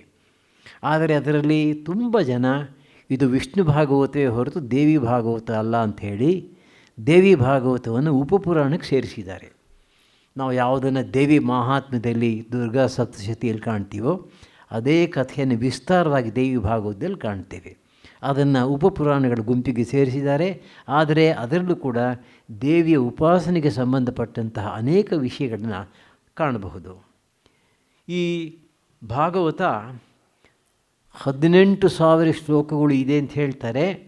ಆದರೆ ನಮಗೆ ಸಿಕ್ಕಿರತಕ್ಕಂಥ ಭಾಗವತ, ಅಚ್ಚಾಗಿರ್ತಕ್ಕಂಥ ಭಾಗವತ, ಅದರಲ್ಲಿ 18 ಬದಲು ಸುಮಾರು 14,000 ಶ್ಲೋಕಗಳಿವೆ. ಇನ್ನೊಂದು ಈಗಾಗಲೇ ರಾಮಸ್ವಾಮಿಯವರು ಹೇಳಿದ ಹಾಗೆ ಭಾಗವತದ ಸಂಸ್ಕೃತ ಬಹಳ ಕಷ್ಟ. ಅನೇಕ ವೃತ್ತಗಳಲ್ಲಿ ಶ್ಲೋಕಗಳನ್ನು ರಚಿಸಿದ್ದಾರೆ. ಅನೇಕ ಕಡೆ ಅದು ಅನ್ವಯ ಮಾಡೋದು ಕೂಡ ಕಷ್ಟ. ಶ್ರೀಧರ ಭಾಷ್ಯದಿಂದ ನಾವು ಸಹಾಯವನ್ನು ಪಡೆದರೆ ಪರವಾಗಿಲ್ಲ, ಅರ್ಥವಾಗುತ್ತೆ. ನಾವು ನೇರವಾಗಿ ನಮಗೆ ಸ್ವಲ್ಪ ಸಂಸ್ಕೃತ ಗೊತ್ತಿದೆ ಅಂತ ಹೇಳಿ ಪ್ರಾರಂಭ ಮಾಡಿದರೆ ನಮ್ಮ ಸಂಸ್ಕೃತದ ಜ್ಞಾನವನ್ನು ನುಚ್ಚುನೂರಾಗಿ ಮಾಡಿಬಿಡುತ್ತದು, ಬಹಳ ಕಷ್ಟ. ಆದ್ದರಿಂದಲೇ ಯಾರಾದರೂ ನಿಜವಾಗಿ ಪಾಂಡಿತ್ಯವನ್ನು ಸಂಪಾದಿಸಿದ್ದಾರೆ ಅಂತ ಆಗಬೇಕಾದರೆ ಭಾಗವತ ಗ್ರಂಥವನ್ನು ಎಷ್ಟು ಮಟ್ಟಿಗೆ ಓದಿ ಅರ್ಥ ಮಾಡಿಕೊಂಡಿದ್ದಾರೆ, ವ್ಯಾಖ್ಯಾನ ಮಾಡಬಲ್ಲರು ಅನ್ನೋದರ ಮೇಲೆ ಅದು ಅನ್ವಯಿಸಿದೆ ಅಂತ ಹೇಳ್ತಾರೆ. ಇನ್ನು ಇದರ ಕಾಲ ಯಾವುದಿರಬಹುದು? ಪರೀಕ್ಷಿತ್ ಮಹಾರಾಜನಿಗೆ ಶುಕ ಮಹರ್ಷಿಗಳು ಉಪದೇಶ ಮಾಡಿದ್ದು. ಪರೀಕ್ಷಿತ್ತು ಪಾಂಡವರ ಸಂತತಿಗೆ ಸೇರಿದವನು, ಅರ್ಜುನನ ಮೊಮ್ಮಗ. ಅಂದಮೇಲೆ ಪಾಂಡವರ ಕಾಲ ಪರೀಕ್ಷಿತ್ ಕಾಲ ಹೆಚ್ಚು ಕಡೆ ಒಂದೇ, 3000 BC. ಸಂಪ್ರದಾಯವಿದರು ಹೇಳ್ತಾರೆ ಭಾಗವತ ಪ್ರಾರಂಭ ಆದದೇ 3000 BC ಇಂದ ಅಂತ, ಕ್ರಿಸ್ತಪೂರ್ವ. ಇನ್ನು ಕೆಲವರು ಹೇಳ್ತಾರೆ ಇಲ್ಲ, ಕ್ರಿಸ್ತಶಕ 6ನೇ ಶತಮಾನದಲ್ಲಿ ಈ ಒಂದು ರೂಪವನ್ನು ಪಡೆದಿದೆ ಅಂತ. ಒಬ್ಬರು ಬಹಳ ದೊಡ್ಡ ಪಂಡಿತರು, ಅವರು ಈ ಒಂದು ಸಮಸ್ಯೆಯನ್ನು ಭಾಳ ಚೆನ್ನಾಗಿ ಚರ್ಚೆ ಮಾಡಿ ಹೇಳ್ತಾರೆ. 3 ಸ್ತರಗಳಲ್ಲಿ ಭಾಗವತ ಬೆಳ್ಕೊಂಡು ಬಂದಿದೆ ಅಂತ, 3 ಸ್ಟೇಜಸ್. ಕ್ರಿಸ್ತಪೂರ್ವ 3000 ಪ್ರಾರಂಭ ಆಗಿರಬಹುದು, ಒಂದು ಚಿಕ್ಕ ರೂಪದಲ್ಲಿ ಇದ್ದಿರಬಹುದು. ಕಾಲಕ್ರಮೇಣ ಬೆಳ್ಕೊಂಡು ಬಂದು ಈಗಿರತಕ್ಕಂತಹ ರೂಪವನ್ನು ಬಹುಶಃ ಕ್ರಿಸ್ತ ಶಕ 600ನೇ ಇಸ್ವಿಯಲ್ಲಿ ಅದಾಗಿರಬಹುದು ಅಂತ ಹೇಳ್ತಾರೆ. ಆದರೆ ಸಾಧಕರ ದೃಷ್ಟಿಯಿಂದ ಹೇಳಬೇಕಾದ್ರೆ ನಮಗೆಲ್ಲ ಇದು ಪ್ರಯೋಜನವಾಗೋದಿಲ್ಲ. ಏನು ಬೇಕಾದರೂ ಹಾಕ್ಕೊಂಡು ಹೋಗಿ, ನಮ್ಮ ಒಟ್ಟಿನಲ್ಲಿ ಭಾಗವತ ಅಂತಂದರೆ ಭಗವಂತನ ವಿಷಯವನ್ನು ತಿಳಿಸ್ತಕ್ಕಂಥ ಗ್ರಂಥ, ನಮ್ಮ ಶ್ರದ್ಧೆಯನ್ನು ಪೋಷಿಸ್ತಕ್ಕಂಥ ಗ್ರಂಥ. ಆ ದೃಷ್ಟಿಕೋನದಿಂದ ನಾವು ಅದನ್ನು ಅಧ್ಯಯನ ಮಾಡಬಹುದು. ಮಹಾಭಾರತದ ಹರಿವಂಶ ಮತ್ತು ವಿಷ್ಣು ಪುರಾಣ ಭಾಗವತಕ್ಕಿಂತ ಮುಂಚೆ ಬಂದಂತಹ ಗ್ರಂಥಗಳು. ಅದರಲ್ಲಿ ನಾವು ವಿಶೇಷವಾಗಿ ವಿಷ್ಣು ಪುರಾಣದಲ್ಲಿ ಇದೇ ವಿಷಯಗಳನ್ನು ಕಾಣ್ತೇವೆ, ಹರಿವಂಶದಲ್ಲಿ ಕೃಷ್ಣನ ವಿಷಯವನ್ನು ಮಾತ್ರ ಕಾಣ್ತೇವೆ.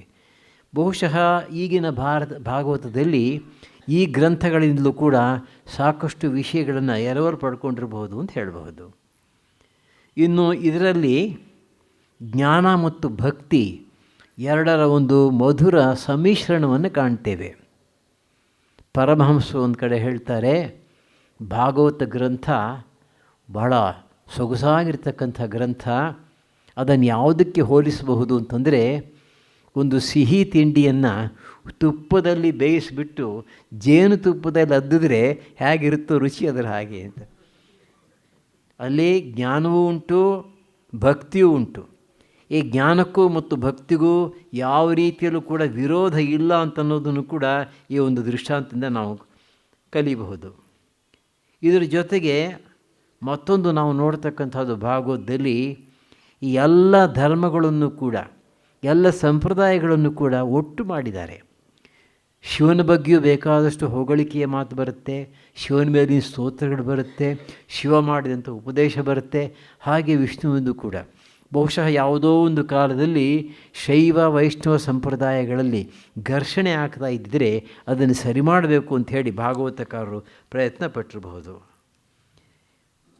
ಮತ್ತು ಒಂದು ವಿಶೇಷ ನಾವು ಕಾಣ್ತಕ್ಕಂಥದ್ದು, ಅನೇಕ ಅದ್ಭುತವಾಗಿರ್ತಕ್ಕಂತಹ ಕಥೆಗಳನ್ನು ಕಾಣ್ತೇವೆ. ಅದರ ಜೊತೆಗೆ ಫಿಲಸಾಫಿಕಲ್ ಡಿಸ್ಕೋರ್ಸಸ್, ಉಪದೇಶಗಳು ಬೇರೆ ಬೇರೆ ಋಷಿ ಮುನಿಗಳು ಅಥವಾ ಅವತಾರ ಪುರುಷರು ಬೇರೆ ಬೇರೆ ಸಂದರ್ಭದಲ್ಲಿ ಮಾಡಿರ್ತಕ್ಕಂತಹ ದಾರ್ಶನಿಕ ವಿಷಯಗಳನ್ನು ಕಾಣ್ತೇವೆ. ಮತ್ತು ಅದರಷ್ಟೇ ಮುಖ್ಯವಾಗಿರ್ತಕ್ಕಂತಹದ್ದು ಸ್ತೋತ್ರ ಸಾಹಿತ್ಯ. ಬಹಳ ಸೊಗಸಾಗಿರ್ತಕ್ಕಂತಹ ಅದ್ಭುತವಾಗಿರ್ತಕ್ಕಂತಹ ಸ್ತೋತ್ರಗಳನ್ನು ಕೂಡ ಕಾಣ್ತೇವೆ. ಆದರೆ ಎಲ್ಲಕ್ಕಿಂತಲೂ ಮುಖ್ಯವಾಗಿರ್ತಕ್ಕಂಥದ್ದು ಶ್ರೀಕೃಷ್ಣ ಪರಮಾತ್ಮನ ಕಥೆ. ಕೃಷ್ಣಸ್ತು ಭಗವಾನ್ ಸ್ವಯಂ ಅಂತ ಹೇಳಿಬಿಡುತ್ತೆ ಭಾಗವತ. ಮುಂದೆ ಫಿಲಾಸಫಿ ಆಫ್ ಭಾಗವತ ವಿಷಯ ಹೇಳುವಾಗ ಈ ಮಾತನ್ನು ಮತ್ತೆ ಹೇಳಬೇಕಾಗತ್ತೆ. ಪರಬ್ರಹ್ಮದ ವಿಷಯ ನೀವು ಎಷ್ಟು ಬೇಕಾದರೂ ಹೇಳ್ಕೊಳ್ಳಿ, ಕೊನೆಗೆ ಇಲ್ಲಿಗೆ ವಾಪಸ್ ಬರಬೇಕು ಅಂತ. ಮಧುಸೂದನ ಸರಸ್ವತಿಗಳು ಅದ್ವೈತ ಸಿದ್ಧಿ ಅನ್ನೋ ಗ್ರಂಥವನ್ನು ಬರೆದಿದ್ದಾರೆ, ಅದ್ಭುತವಾದಂಥ ಗ್ರಂಥ. ಅದ್ವೈತ ಸಿದ್ಧಿ ಗ್ರಂಥವನ್ನು ಬರೆದ್ಮೇಲೆ ಕೊನೆಯೊಳಗೆ ಹೇಳ್ತಾರೆ, ನನಗಿಷ್ಟವಾದ ಒಂದೇ ಒಂದಪ್ಪ, ನೀಲಿ ಮಗು, ಒಂದು ಪುಟ್ಟ ಮಗು ನೀಲಿ ಬಣ್ಣದ್ದು ಯಮುನಾ ನದಿ ದಡದ ಮೇಲೆ ಓಡಾಡ್ತಾ ಇದೆಯಲ್ಲ, ಅದು ಒಂದಿದ್ದರೆ ಸಾಕು ಅಂತ ಹೇಳ್ತಾರೆ ಅವರು. ಕೃಷ್ಣ ಭಕ್ತಿ ಅಂದರೆ ಅಷ್ಟು ದೊಡ್ಡ ಅದ್ವೈತಿಗಳು ಕೂಡ ಕೊನೆಗೆ ಹಿಂತಿರುಗಿ ಬಂದದ್ದು ಭಾಗವತಕ್ಕೆ ಅಂತ ಹೇಳಬಹುದು. ಇವತ್ತು ನಮಗೆ ಸಿಕ್ಕಿರ್ತಕ್ಕಂತಹ ಭಾಗವತದಲ್ಲಿ 12 ಸ್ಕಂಧಗಳಿವೆ. ಸ್ಕಂಧ ಅಂತಂದು ಮರದ ಕೊಂಬು, ಅಂದರೆ ವಿಭಾಗ ಅಂತ ಇಟ್ಕೊಳ್ಳಿ. 12 ಸ್ಕಂಧಗಳು, 335 ಅಧ್ಯಾಯಗಳಿವೆ ಮತ್ತು 14,000 ಶ್ಲೋಕಗಳಿವೆ. 18,000 ಶ್ಲೋಕಗಳು ಅಂತ ಸಂಪ್ರದಾಯವಿದರು ಹೇಳ್ತಾರೆ, ಆದರೆ ಇವತ್ತು ಸಿಕ್ಕಿರ್ತಕ್ಕಂಥದ್ದು ಸುಮಾರು 14,000. ಈ ಭಾಗವತವನ್ನು ವ್ಯಾಸ ಮಹರ್ಷಿಗಳು ಹೇಗೆ ಬರೆದರು? ಅದು ಭಾಗವತದ ಪ್ರಾರಂಭದಲ್ಲೇ ಬರುತ್ತೆ. ಅದ್ಭುತವಾಗಿರ್ತಕ್ಕಂತಹ ಮಹಾಭಾರತ ಗ್ರಂಥವನ್ನು ರಚನೆ ಮಾಡಿದ್ದಾರೆ. ಅದರಲ್ಲಿ ಧರ್ಮಕ್ಕೆ ಸಂಬಂಧಪಟ್ಟಂಥ ಎಲ್ಲ ವಿಷಯಗಳನ್ನು ಕೂಡ ಕ್ರೋಢೀಕರಿಸಿ ವಿಸ್ತಾರವಾಗಿ ಬರೆದಿದ್ದಾರೆ. ಇಷ್ಟಾದರೂ ಕೂಡ ಅವರ ಮನಸ್ಸಿಗೆ ಶಾಂತಿ ಇರಲಿಲ್ಲವಂತೆ. ಏನೋ ಒಂದು ಕೊರತೆ ಕಾಡ್ತಾ ಇತ್ತು ಅವರನ್ನು. ಹಾಗೇ ಚಿಂತೆ ಮಾಡ್ತಾ ತಲೆ ಮೇಲೆ ಕೈ ಇಟ್ಕೊಂಡು ಕುಳಿತಿದ್ದಾಗ ನಾರದ ಮಹರ್ಷಿಗಳು ಬಂದರಂತೆ. ನಾರದ ಮಹರ್ಷಿಗಳಿಗೆ ಇವರ ಚಿಂತೆಯ ವಿಷಯ ಗೊತ್ತಾದ ಮೇಲೆ ಅವ್ರು ಹೇಳ್ತಾರೆ, ಅಪ್ಪ ನೀನು ಧರ್ಮದ ವಿಷಯವನ್ನು ಬೇಕಾದಷ್ಟು ಹೇಳಿದ್ದೀವಿ ಸರಿ, ಆ ಧರ್ಮ ಪ್ರಾರಂಭ ಮಾಡಿದ್ಯಾರೋ, ಧರ್ಮ ಯಾರಿಂದ ಬಂತು, ಆ ಮಹಾಪುರುಷನ ವಿಷಯವನ್ನು ನೀನು ಹೇಳಿಲ್ಲ. ಆದ್ದರಿಂದ ನೀನು ಶ್ರೀಕೃಷ್ಣ ಪರಮಾತ್ಮನ ವಿಷಯವನ್ನು ಕುರಿತು ವಿಸ್ತಾರವಾಗಿ ಗ್ರಂಥ ರಚನೆ ಮಾಡಿದ್ರೆ ನಿನ್ನ ಚಿಂತೆ ಎಲ್ಲ ಸಂಪೂರ್ಣವಾಗಿ ಹೋಗಿ ಆನಂದವನ್ನು ನೀನು ಪಡ್ಕೋಬಹುದು ಅಂತ. ಆವಾಗ ಭಾಗವತ ಗ್ರಂಥವನ್ನು ರಚನೆ ಮಾಡಿದ್ರು. ಮತ್ತು ಪ್ರಾರಂಭದಲ್ಲಿ ಭಾಗವತದ ಮಹಿಮೆಯನ್ನು ಕೂಡ ಬೇರೆ ಬೇರೆ ರೀತಿಯಲ್ಲಿ ವಿವರಿಸ್ತಾರೆ. ನಮಗೆ ಸದ್ಯಕ್ಕೆ ಅದು ಬೇಕಾಗಿಲ್ಲ ಅಂತ ಇಟ್ಕೊಳ್ಳಿ. ತಾವು ಭಾಗವತವನ್ನು ರಚನೆ ಮಾಡಿದ ಮೇಲೆ ತಮ್ಮ ಸುಪುತ್ರ ಶುಕ ಮಹರ್ಷಿ ಆತನಿಗೆ ಅದನ್ನು ಉಪದೇಶ ಮಾಡ್ತಾರೆ. ಶುಕ ಮಹರ್ಷಿ ಅದನ್ನು ಪರೀಕ್ಷಿತ್ ರಾಜನಿಗೆ ಉಪದೇಶ ಮಾಡ್ತಾನೆ. ಅಲ್ಲಿಂದ ಭಾಗವತ ಪ್ರಾರಂಭವಾಗುತ್ತೆ. ಅದನ್ನು ನಾವು ಇವತ್ತು ನೋಡ್ತಕ್ಕಂಥ ಭಾಗವತದಲ್ಲಿ ಈ ಕಥೆಯನ್ನು ನೋಡ್ತೇವೆ. ಪರೀಕ್ಷಿತ್ ಮಹಾರಾಜ ಪಾಂಡವರ ವಂಶದಲ್ಲಿ ಕೊನೆಯವನು ಅಲ್ಲಿವರೆಗೆ. ಅವನು ಒಂದು ದಿವಸ ಕಾಡಿಗೆ ಹೊರಟಿದ್ದಾನೆ ಬೇಟೆ ಆಡಬೇಕು ಅಂಥೇಳಿ. ಹೀಗೆ ಹೊರಟಿರುವಾಗ ಕಾಡಿನಲ್ಲಿ ಅವನಿಗೆ ಒಬ್ಬ ಪುರುಷ ಸಿಗ್ತಾನೆ, ಕಪ್ಪಗಿದ್ದಾನೆ, ಭಯಂಕರವಾಗಿದ್ದಾನೆ ಒಬ್ಬ ವ್ಯಕ್ತಿ. ಅವನು ಹಸುವನ್ನು ಎತ್ತನ್ನು ಹೊಡಿತಾ ಇದ್ದಾನೆ ಚೆನ್ನಾಗಿ. ಈ ಹಸು ಮತ್ತು ಎತ್ತು ಕೇಳೋದು ಒಂದೇ ಕಾಲಲ್ಲಿ ನಿಂತಿದೆಯಂತೆ, 4 ಕಾಲು 3 ಕಾಲು ಹೊಟ್ಟೋಗಿದೆ. ಈ ಪರೀಕ್ಷಿತ್ ಮಹಾರಾಜ ಹೋಗಿ ಅವನನ್ನು ತಡೆದು ನಿಲ್ಲಿಸ್ತಾನೆ. ಅವನನ್ನು ಕೊಲ್ಲಿಗೋಸ್ಕರ ಕತ್ತಿಯನ್ನು ತೆಗಿತಾನೆ. ಆಗ ಇವನು ಕಾಲಿಗೆ ಬಿದ್ದು ಕೇಳ್ಕೊತಾನೆ, ನಾನು ಕಲಿಪುರುಷ, ಭಗವಂತನ ಒಂದು ನಿಯಮದ ಪ್ರಕಾರ ಈ ಯುಗ ನನ್ನ ಯುಗ, ಇದು ಪ್ರಾರಂಭ ಆಗಿದೆ. ಆದ್ದರಿಂದ ನೀನು ನಾನು ಕೊಲ್ಲಬಾರ್ದು, ನಾನು ಇರಲಿಕ್ಕೆ ನೀನು ಅವಕಾಶ ಕೊಡಬೇಕು. ಆಗ ಪರೀಕ್ಷಿತ್ ಮಹಾರಾಜ ಹೇಳ್ತಾನೆ, ಸರಿ ನಿನಗೆ ಯಾವುದು ಒಂದು ಜಾಗವನ್ನು ಕೊಡ್ತೇನೆ ಕೇಳು ಅಂತ. ಆನಂತರ ಅವನು ಕಲಿಪುರುಷ ಯೋಚನೆ ಮಾಡಿ ಹೇಳ್ತಾನೆ, ನೀನೇ ಯಾವ ಜಾಗವನ್ನು ಕೊಟ್ಟರು ಕೂಡ ನಾನು ಅದರಲ್ಲಿ ವಾಸ ಮಾಡ್ತೀನಿ ಅಂತ. ಸರಿ, ಮೊದಲು ಆ 4 ಜಾಗಗಳನ್ನು ಕೊಡ್ತಾನೆ. 4 ಜಾಗಗಳನ್ನು ಕೊಟ್ಟಾಗ ಕಲಿಪುರುಷ ಹೇಳ್ತಾನೆ, 4 ಜಾಗಗಳಲ್ಲಿ ಒಂದೇ ಸಲ ಇರಲಿಕ್ಕೆ ನನಗೆ ಸಾಧ್ಯವಿಲ್ಲ. ಆದ್ದರಿಂದ ಈ 4 ಜಾಗಗಳ ಒಂದು ವಿಷಯವನ್ನು ಹೊಂದಿರತಕ್ಕಂಥ ಒಂದು ಜಾಗವನ್ನು ಮಾತ್ರ ಕೊಡು ಅಂತ. ಹಿರಣ್ಯಂ ಅದಾತ್ ಅಂತ ಬರುತ್ತೆ, ಚಿನ್ನವನ್ನು ಕೊಟ್ಟನಂತೆ. ಅಂದರೆ all evils R concentrated in gold. Hiranyaksha Hiranyakashipu ಅಂತ ಕೇಳಿದ್ವಿ. ಹಿರಣ್ಯಾಕ್ಷ ಅಂತಂದರೆ ಅವನ ಕಣ್ಣೇ ಚಿನ್ನದು, ಅವನ ಕಣ್ಣಿಂದ ಚಿನ್ನವನ್ನು ಮಾತ್ರ ನೋಡ್ತಾ ಇದ್ದ, ಚಿನ್ನವನ್ನು ಮಾತ್ರ ಬಯಸ್ತಾ ಇದ್ದ ಅವನು. ಇವತ್ತು ಭಾರತ ದೇಶದಲ್ಲಿ ಪ್ರಪಂಚದಲ್ಲಿ ಎಲ್ಲರೂ ಹಿರಣ್ಯಾಕ್ಷರಿ ಅಂತ ಇಟ್ಕೊಳ್ಳಿ.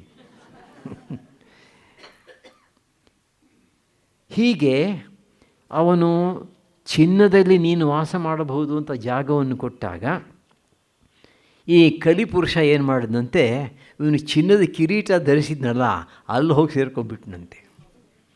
ಚಿನ್ನದ ಕಿರೀಟದಲ್ಲಿ ಸೇರ್ಕೊಂಡ್ಮೇಲೆ ತಲೆ ಕೆಟ್ಟೋಯ್ತು. ಪರೀಕ್ಷಿತ್ ಮಹಾರಾಜನಿಗೆ ತಲೆ ಕೆಟ್ಟೋಯ್ತು. ಬರ್ತಾ ಇದ್ದಾನೆ, ಬಾಯಾರಿಕೆ ಆಗ್ತಾಯಿದೆ, ನೀರು ಕುಡಿಬೇಕು ಅಂತ. ಒಬ್ಬ ಋಷಿಗಳ ಆಶ್ರಮಕ್ಕೆ ಬರ್ತಾನೆ, ಅವರು ಮುಂದುಗಡೆ ಧ್ಯಾನ ಮಾಡ್ತಾ ಕುಳಿತಿದ್ದಾರೆ. ಅವ್ರನ್ನ ಕೇಳ್ತಾನೆ, ನನಗೆ ಬಾಯಾರಿಕೆ ಆಗಿದೆ, ನೀರು ಬೇಕು ಅಂತ. ಅವ್ರು ಹೇಳೋದೇ ಇಲ್ಲ, ಸಮಾಧಿಯಲ್ಲಿದ್ದಾರೆ. ಆಗ ಪರೀಕ್ಷಿತ್ ಮಹಾರಾಜನಿಗೆ ಕೋಪ ಬಂದು ಅಲ್ಲಿ ಬಿದ್ದಿದ್ದಂಥ ಸತ್ತಿರತಕ್ಕಂಥ ಒಂದು ಹಾವನ್ನು ತೆಗೆದು ಅವರ ಕೊರಳ ಮೇಲೆ ಹಾಕ್ಬಿಟ್ಟು ಹೊರಟೋಗ್ತಾನೆ. ಆಗ ಸ್ವಲ್ಪ ಹೊತ್ತಾದ ಮೇಲೆ ಅವರ ಮಗ ಶೃಂಗಿ ಎಂಬತಕ್ಕಂಥ ಋಷಿಕುಮಾರ ಬಂದು ತಂದೆಗಾಗಿರ್ತಕ್ಕಂಥ ಅವಸ್ಥೆಯನ್ನು ನೋಡಿ ತುಂಬ ಸಿಟ್ಟು ಮಾಡಿಕೊಂಡು, ಯಾರು ಈ ಹಾವನ್ನು ಹಾಕಿದಾರೋ ಅವನು 1 ವಾರದೊಳಗೆ 7 ದಿನಗಳೊಳಗೆ ಹಾವು ಕಚ್ಚಿ ಸಾಯಬೇಕು ಅಂತ ಶಾಪ ಕೊಡ್ತಾನೆ. ಶಾಪ ಕೊಟ್ಟಾಗ ಇವರಿಗೆ ಎಚ್ಚರವಾದ ಮೇಲೆ ಮಗ ಶಾಪ ಕೊಟ್ಟಿದ್ದಾನೆ ಅಂತ ತಿಳಿದು ತುಂಬ ದುಃಖವಾಗಿ ಪರೀಕ್ಷಿತ್ ಮಹಾರಾಜನ ಹತ್ರ ಹೋಗ್ತಾರೆ. ಮುಂಚೆ ಮಗನಿಗೆ ಬುದ್ಧಿವಾದ ಹೇಳ್ತಾರೆ.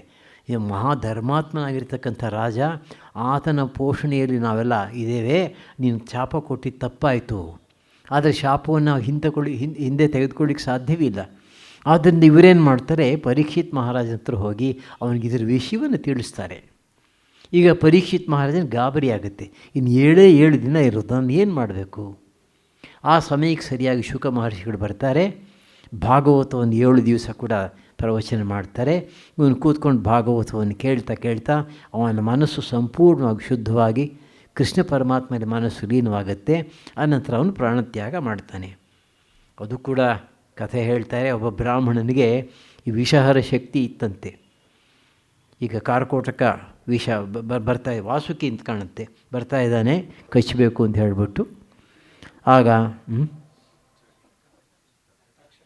ತಕ್ಷಕ, ತಕ್ಷಕ, ನನಗಿಂತ ನೀವೇ ವಾಸಿ. ತಕ್ಷಕ ಬರ್ತಾ ಇದ್ದಾನೆ. ದಾರಿಯಲ್ಲಿ ಬ್ರಾಹ್ಮಣ ಸಿಗ್ತಾನೆ. ನೀನು ಯಾರು ಅಂತ ಕೇಳಿದ್ರೆ, ಹೀಗೆ ನನಗೆ ಈ ವಿಷಾರ ವಿದ್ಯೆ ಗೊತ್ತಿದೆ, ಪರೀಕ್ಷಿತ್ ಮಹಾರಾಜನ ಉಳಿಸ್ಲಿಕ್ಕೆ ಕಾಪಾಡಲಿಕ್ಕೆ ಹೋಗ್ತಾ ಇದ್ದೀನಿ ಅಂತ. ಅದನ್ನು ಪರೀಕ್ಷೆ ಮಾಡ್ತಾನೆ. ಒಂದು ಮರವನ್ನು ಇವನು ಕಚ್ತಾನೆ, ಇವನು ಅದನ್ನು ಮತ್ತೆ ಬರೋ ಹಾಗೆ ಮಾಡ್ತಾನೆ. ಆಗ ಅವನಿಗೆ ಹಣ ಕೊಟ್ಟು ಕಳಿಸ್ಬಿಡ್ತಾನಂತೆ. ನೋಡಿ, ಆಗಿನ ಕಾಲದಲ್ಲಿ ಶುರುವಾಯ್ತಿದೆಲ್ಲ. ನೀನು ಬರಬೇಡಪ್ಪ, ನನ್ನ ತಂಟೆಗೆ ಬರಬೇಡ, ನನ್ನ ಕೆಲಸ ನಾನು ಮಾಡ್ಕೋತೀನಿ, ನಿನಗೆ ಹಣ ಬೇಕು ತಾನೆ, ಹೊಟ್ಟೋಗು ತೊಗೊಂಡು. ಒಟ್ಟಿನಲ್ಲಿ ತಕ್ಷಕ ಕಚ್ತಾನೆ. ಆದರೆ ತಕ್ಷಕ ಕಚ್ಚಿ ಪ್ರಾಣ ಬಿಡ್ತಕ್ಕಂಥ ಸಮಯದಲ್ಲಿ ಪರೀಕ್ಷಿತ್ ರಾಜನ ಮನಸ್ಸು ಆಗಲೇ ಕೃಷ್ಣ ಪರಮಾತ್ಮ ಲೀನವಾಗಿತ್ತು ಅಂತ ಇಟ್ಕೊಳ್ಳಿ. ಇದು ಭಾಗವತದ ಪ್ರಾರಂಭದಲ್ಲಿ ಬರ್ತಕ್ಕಂತಹ ಕಥೆ. ಈ ಭಾಗವತದ ಮೇಲೆ 40 ವ್ಯಾಖ್ಯಾನಗಳಿವೆ ಸಂಸ್ಕೃತದಲ್ಲಿ. 40 ವ್ಯಾಖ್ಯಾನಗಳು ಇವೆ ಅಂತ ನಮಗೆ ಗೊತ್ತಿದೆ. ಅದರಲ್ಲಿ ಬಹುಶಃ 15-16 ವ್ಯಾಖ್ಯಾನಗಳು ಬೃಂದಾವನದಿಂದ ಬಂದಿರತಕ್ಕಂಥ ಒಂದು ಗ್ರಂಥದಲ್ಲಿ ಅಚ್ಚು ಮಾಡಿದ್ದಾರೆ. ತ್ಯಾಗಿ ಶಾಂಜಿಯವ್ರಿಗೆ ಅದನ್ನು ಕಂಡ್ರೆ ತುಂಬ ಇಷ್ಟ. ಅವ್ರ ಪರ್ಸ್ನಲ್ ಲೈಬ್ರರಿಯಲ್ಲಿ ಇಟ್ಕೊಂಡಿದ್ದಾರೆ ಅದನ್ನು. ಆದರೆ ಇದರಲ್ಲಿ 3 ವ್ಯಾಖ್ಯಾನಗಳು ಮಾತ್ರ ಸುಪ್ರಸಿದ್ಧ. ಈ 3 ವೇದಾಂತ ಸಂಪ್ರದಾಯಕ್ಕೆ ತಕ್ಕಂತೆ ಬರೆದಿರ್ತಕ್ಕಂಥದ್ದು. ಭಾಗವತ ಭಾವಾರ್ಥ ದೀಪಿಕಾ ಶ್ರೀಧರ ಸ್ವಾಮಿಗಳದು 14ನೇ ಶತಮಾನ. ಅದು ಸಂಪೂರ್ಣವಾಗಿ ಸಿಕ್ಕತ್ತೆ ಇವತ್ತು ಕೂಡ. ಎರಡನೆಯದು ಭಾಗವತ ಚಂದ್ರಿಕಾ ಅಂಥೇಳಿ ವೀರರಾಘವಾಚಾರ್ಯರು ವಿಶಿಷ್ಟಾದ್ವೈತ ಸಂಪ್ರದಾಯ. ಮೂರನೆಯದು ಪದರತ್ನಾವಳಿ ಅಂತ ಹೇಳಿಬಿಟ್ಟು ವಿಜಯಧ್ವಜ ತೀರ್ಥರದು, ಅದು ದ್ವೈತ ಸಂಪ್ರದಾಯಕ್ಕೆ ತಕ್ಕಂತೆ. ಈಗ ಇತ್ತೀಚೆಗೆ ಅದನ್ನು 3-4 ವ್ಯಾಖ್ಯಾನಗಳ ಜೊತೆಗೆ ಈ ದ್ವೈತ ಸಂಪ್ರದಾಯದವರು ಅಚ್ಚು ಮಾಡ್ತಾಯಿದ್ದಾರೆ. ಭಾಳ ಸೊಗಸಾಗಿರ್ತಕ್ಕಂಥ ಗ್ರಂಥಗಳು. ಇತ್ತೀಚೆಗೆ ಆಶ್ರಮದಲ್ಲಿ ಸಂತರ ಮಹಾಪುರುಷ ಜೀವನ ಚರಿತ್ರೆಗಳನ್ನ ವಿಸ್ತಾರವಾಗಿ ಹೇಳ್ತಾ ಇದ್ದೀನಿ. ಶಂಕರಾಚಾರ್ಯ ಜೀವನ ಚರಿತ್ರೆ 5 ಪ್ರವಚನ ಆಯಿತು. ರಾಮಾನುಜರ ಪ್ರವಚನ ಅವ್ರ ಜೀವನದ ಮೇಲೆ 8 ಪ್ರವಚನ ಆಯಿತು. ಆಮೇಲೆ ಮಧ್ವಾಚಾರ್ಯ ಪ್ರವಚನ ತೊಗೊಂಡಾಗ 11 ಆಯಿತು. ನೋಡಿ, ಜಾಸ್ತಿ ಆಗ್ತಾಯಿದೆ.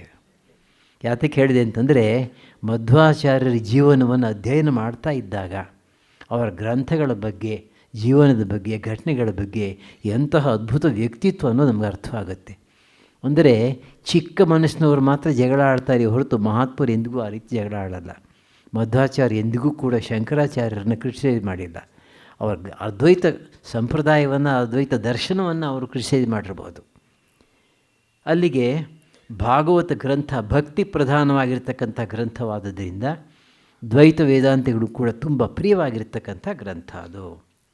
ಈಗ ಈ ಭಾಗವತ ಗ್ರಂಥದಲ್ಲಿ ಯಾವ ಯಾವ ಸ್ಕಂಧದಲ್ಲಿ ಯಾವ ಯಾವ ವಿಷಯ ಬಂದಿದೆ ಅನ್ನೋದನ್ನು ಸಂಕ್ಷಿಪ್ತವಾಗಿ ಹೇಳ್ತೇನೆ. ಮೊದಲನೇ ಸ್ಕಂಧ 819 ಅಧ್ಯಾಯಗಳಿವೆ, 809 ಶ್ಲೋಕಗಳಿವೆ. ಇದರಲ್ಲಿ ನಾರದ ಮಹರ್ಷಿಗಳ ಪೂರ್ವಚರಿತ್ರೆ ಬರುತ್ತೆ. ಹಾಗೆಯೇ ಪರೀಕ್ಷಿತ್ ಮಹಾರಾಜನ ಜನ್ಮ, ಕಲಿಪುರುಷನ ವಿಷಯ, ಆಮೇಲೆ ಅವರಿಗೆ ಪರೀಕ್ಷಿತನಿಗೆ ಬಂದಂತಹ ಶಾಪ, ಅದನ್ನೆಲ್ಲ ನಾವು ಈ ಮೊದಲನೇ ಸ್ಕಂಧದಲ್ಲಿ ಕಾಣ್ತೇವೆ. ಎರಡನೇ ಸ್ಕಂಧ ಚಿಕ್ಕದು, ಕೇವಲ 391 ಶ್ಲೋಕಗಳು. ಇದರಲ್ಲಿ ಮುಖ್ಯವಾಗಿ ಭಗವಂತನ ವಿರಾಟ್ ಸ್ವರೂಪದ ವರ್ಣನೆ ಬರುತ್ತೆ. ಅಷ್ಟೇ ಅಲ್ಲದೆ ಯೋಗಿಯಾಗಿರ್ತಕ್ಕಂಥವನು, ಬ್ರಹ್ಮ ಸಾಕ್ಷಾತ್ಕಾರವನ್ನು ಇಲ್ಲಿ ಪಡ್ಕೊಂಡು ಜೀವನ್ಮುಕ್ತನಾಗಿರ್ತಕ್ಕಂಥವನು ದೇಹತ್ಯಾಗ ಮಾಡಿದ ಮೇಲೆ ಯಾವ ರೀತಿ ಬ್ರಹ್ಮಲೋಕಕ್ಕೆ ಹೋಗ್ತಾನೆ ಅನ್ನೋ ವಿವರಣೆಯನ್ನು ಕಾಣ್ತೇವೆ. ಇದರ ಜೊತೆಗೆ ಅವತಾರಗಳ ವಿಷಯವನ್ನು ಕೂಡ ಸಂಕ್ಷಿಪ್ತವಾಗಿ ಕಾಣ್ತೇವೆ. 24 ಅವತಾರಗಳ ಹೆಸರನ್ನು ಕೊಟ್ಟಿದೆ ಈ ಒಂದು ಸ್ಕಂದದಲ್ಲಿ. ಮೂರನೇ ಸ್ಕಂಧ ಸ್ವಲ್ಪ ದೊಡ್ಡದು, 1410 ಶ್ಲೋಕಗಳಿವೆ. ಇದರಲ್ಲಿ ಸೃಷ್ಟಿ ಹೇಗಾಯಿತು, ವರಾಹ ಅವತಾರದ ವಿಷಯ ಬರುತ್ತೆ. ಸೃಷ್ಟಿ ಹೇಗಾಯಿತು, ಅದೇ ಸಮಯದಲ್ಲಿ ಭಗವಂತನನ್ನು ಕುರಿತು ದೇವತೆಗಳು ಮಾಡಿದಂತಹ ಪ್ರಾರ್ಥನೆ, ಋಷಿಗಳು ಮಾಡಿದಂತಹ ಪ್ರಾರ್ಥನೆ, ಆಮೇಲೆ ಭಗವಂತ ಯಜ್ಞವರಾಹದ ರೂಪದಲ್ಲಿ, ಅಂದರೆ ಯಜ್ಞವೇ ಒಂದು ವರಾಹದ ಆಕಾರವನ್ನು ತಳೆದ ಹಾಗೆ ಚತುರ್ಮುಖ ಬ್ರಹ್ಮನ ಮೂಗಿನಿಂದ ಬಂದಿರತಕ್ಕಂಥದ್ದು. ಆಮೇಲೆ ರಾಕ್ಷಸ ಸಂಹಾರ ಅದನ್ನೆಲ್ಲ ನಾವು ಕಾಣ್ತೇವೆ. ಇದೇ ಸಂದರ್ಭದಲ್ಲಿ ಜಯವಿಜಯರು ಹೇಗೆ ಶಾಪವನ್ನು ಪಡ್ಕೊಂಡ್ರು ಸನಕಾದಿ ಮಹರ್ಷಿಗಳಿಂದ, ಆ ಕಥೆಯನ್ನು ಕೂಡ ಇಲ್ಲಿ ಕಾಣ್ತೇವೆ. ಇಲ್ಲಿ ಮುಖ್ಯವಾಗಿರ್ತಕ್ಕಂಥದ್ದು ಕಪಿಲ ಗೀತ. ಕಪಿಲ ಮಹರ್ಷಿಗಳು ಮಹಾವಿಷ್ಣುವಿನ ಅವತಾರ, ತಾಯಿ ದೇವಹೂತಿಗೆ ಮಾಡಿದಂತಹ ಉಪದೇಶ 25ನೇ ಅಧ್ಯಾಯದಿಂದ 33ನೇ ಅಧ್ಯಾಯದವರೆಗೆ ಸುಮಾರು 9 ಅಧ್ಯಾಯಗಳಲ್ಲಿ ವಿಸ್ತಾರವಾಗಿ ಬರುತ್ತೆ. ಇದರಲ್ಲಿ ನಾವು ಈ ಸಾಂಖ್ಯ ದರ್ಶನದ ಮೂಲ ರೂಪವನ್ನು ಕಾಣ್ತೇವೆ. ವೇದಾಂತದಲ್ಲಿ ಉಪನಿಷತ್ತುಗಳಲ್ಲಿ ಬರ್ತಕ್ಕಂಥ ಸಾಂಖ್ಯ ಮತ್ತು ಇದು ಒಂದೇ. ಆದರೆ ಯಾವುದನ್ನು ನಾವು ಅನಂತರ ಸಾಂಖ್ಯ ಅಂತ ಹೇಳಿಬಿಟ್ಟು ಇವತ್ತು ನಾವು ಅಧ್ಯಯನ ಮಾಡ್ತೀವೋ ಅದರಲ್ಲಿ ಸ್ವಲ್ಪ ವ್ಯತ್ಯಾಸ ಇದೆ. 4ನೇ ಸ್ಕಂಧ 1437 ಶ್ಲೋಕಗಳು. ಇದರಲ್ಲಿ ದಕ್ಷ ಮಹಾಯಜ್ಞವನ್ನು ಹೇಗೆ ಶಿವಮಹಾದೇವ ನಾಶ ಮಾಡಿದ ಅನ್ನೋದ್ರ ವಿಷಯ ಬರುತ್ತೆ. ಸತಿ ತನ್ನ ದೇಹವನ್ನು ಯೋಗಾಗ್ನಿಯಲ್ಲಿ ಅರ್ಪಣೆ ಮಾಡಿ ದೇಹವನ್ನು ಬಿಟ್ಟದ್ದು, ಅನಂತರ ದಕ್ಷನ ಯಜ್ಞ ನಾಶವಾದದ್ದು ವೀರಭದ್ರನಿಂದ, ಈ ವಿಷಯಗಳನ್ನೆಲ್ಲ ಕಾಣ್ತೇವೆ. ಇದೇ ಸಂದರ್ಭದಲ್ಲಿ ದೇವತೆಗಳೆಲ್ಲ ಸೇರಿ ರುದ್ರನಿಗೆ ಮಾಡಿದಂತಹ ಅದ್ಭುತವಾದ ಪ್ರಾರ್ಥನೆಯನ್ನು, ಸ್ತೋತ್ರವನ್ನು ಕಾಣ್ತೇವೆ. ಸನತ್ಕುಮಾರ ಮಹರ್ಷಿಗಳು ಪೃಥು ಮಹಾರಾಜನಿಗೆ ಮಾಡಿದಂತಹ ಉಪದೇಶವನ್ನು ಕೂಡ ಇಲ್ಲಿ ಕಾಣ್ತೇವೆ ಈ ಸ್ಕಂದದಲ್ಲಿ. ಹಾಗೆ ಪ್ರಾಚೇತಸುರು ಎಂಬತಕ್ಕಂಥ ಋಷಿಗಳು, ದೇವತೆಗಳು, ರಾಜರು ಮಾಡಿದಂಥ ಪ್ರಾರ್ಥನೆ. 5ನೇ ಸ್ಕಂಧ 652 ಶ್ಲೋಕಗಳು. ಜಡಭರತನ ಕಥೆಯನ್ನು ವಿಸ್ತಾರವಾಗಿ ಕಾಣ್ತೇವೆ. ಜಡಭರತ ಈ ರಹುಗಣ ಮಹಾರಾಜನಿಗೆ ಕೊಟ್ಟಂಥ ಉಪದೇಶ. ಹಾಗೆ 6ನೇ ಸ್ಕಂಧದಲ್ಲಿ ಅಜಾಮಿಳನ ಕಥೆ, ಭಾಗವತ ಧರ್ಮದ ವಿಷಯ, ಭಗವಂತನ ನಾಮದಲ್ಲಿರ್ತಕ್ಕಂಥ ಮಹಿಮೆ, ನಾಮ ಮಹಿಮಾ, ಇದನ್ನೆಲ್ಲ 6ನೇ ಸ್ಕಂಧದಲ್ಲಿ ಕಾಣ್ತೇವೆ. 7ನೇ ಸ್ಕಂಧದಲ್ಲಿ ಪ್ರಹ್ಲಾದನ ವಿಷಯವನ್ನು ವಿಸ್ತಾರವಾಗಿ ಕಾಣ್ತೇವೆ. ಅದರಲ್ಲಿ ಪ್ರಹ್ಲಾದ ಮಾಡಿರ್ತಕ್ಕಂತಹ ಸ್ತೋತ್ರ, ಭಗವಂತನ ಕುರಿತು ಮಾಡತಕ್ಕಂಥ ಸ್ತೋತ್ರ ಬಹಳ ಆಪ್ಯಾಯಮಾನವಾಗಿದೆ.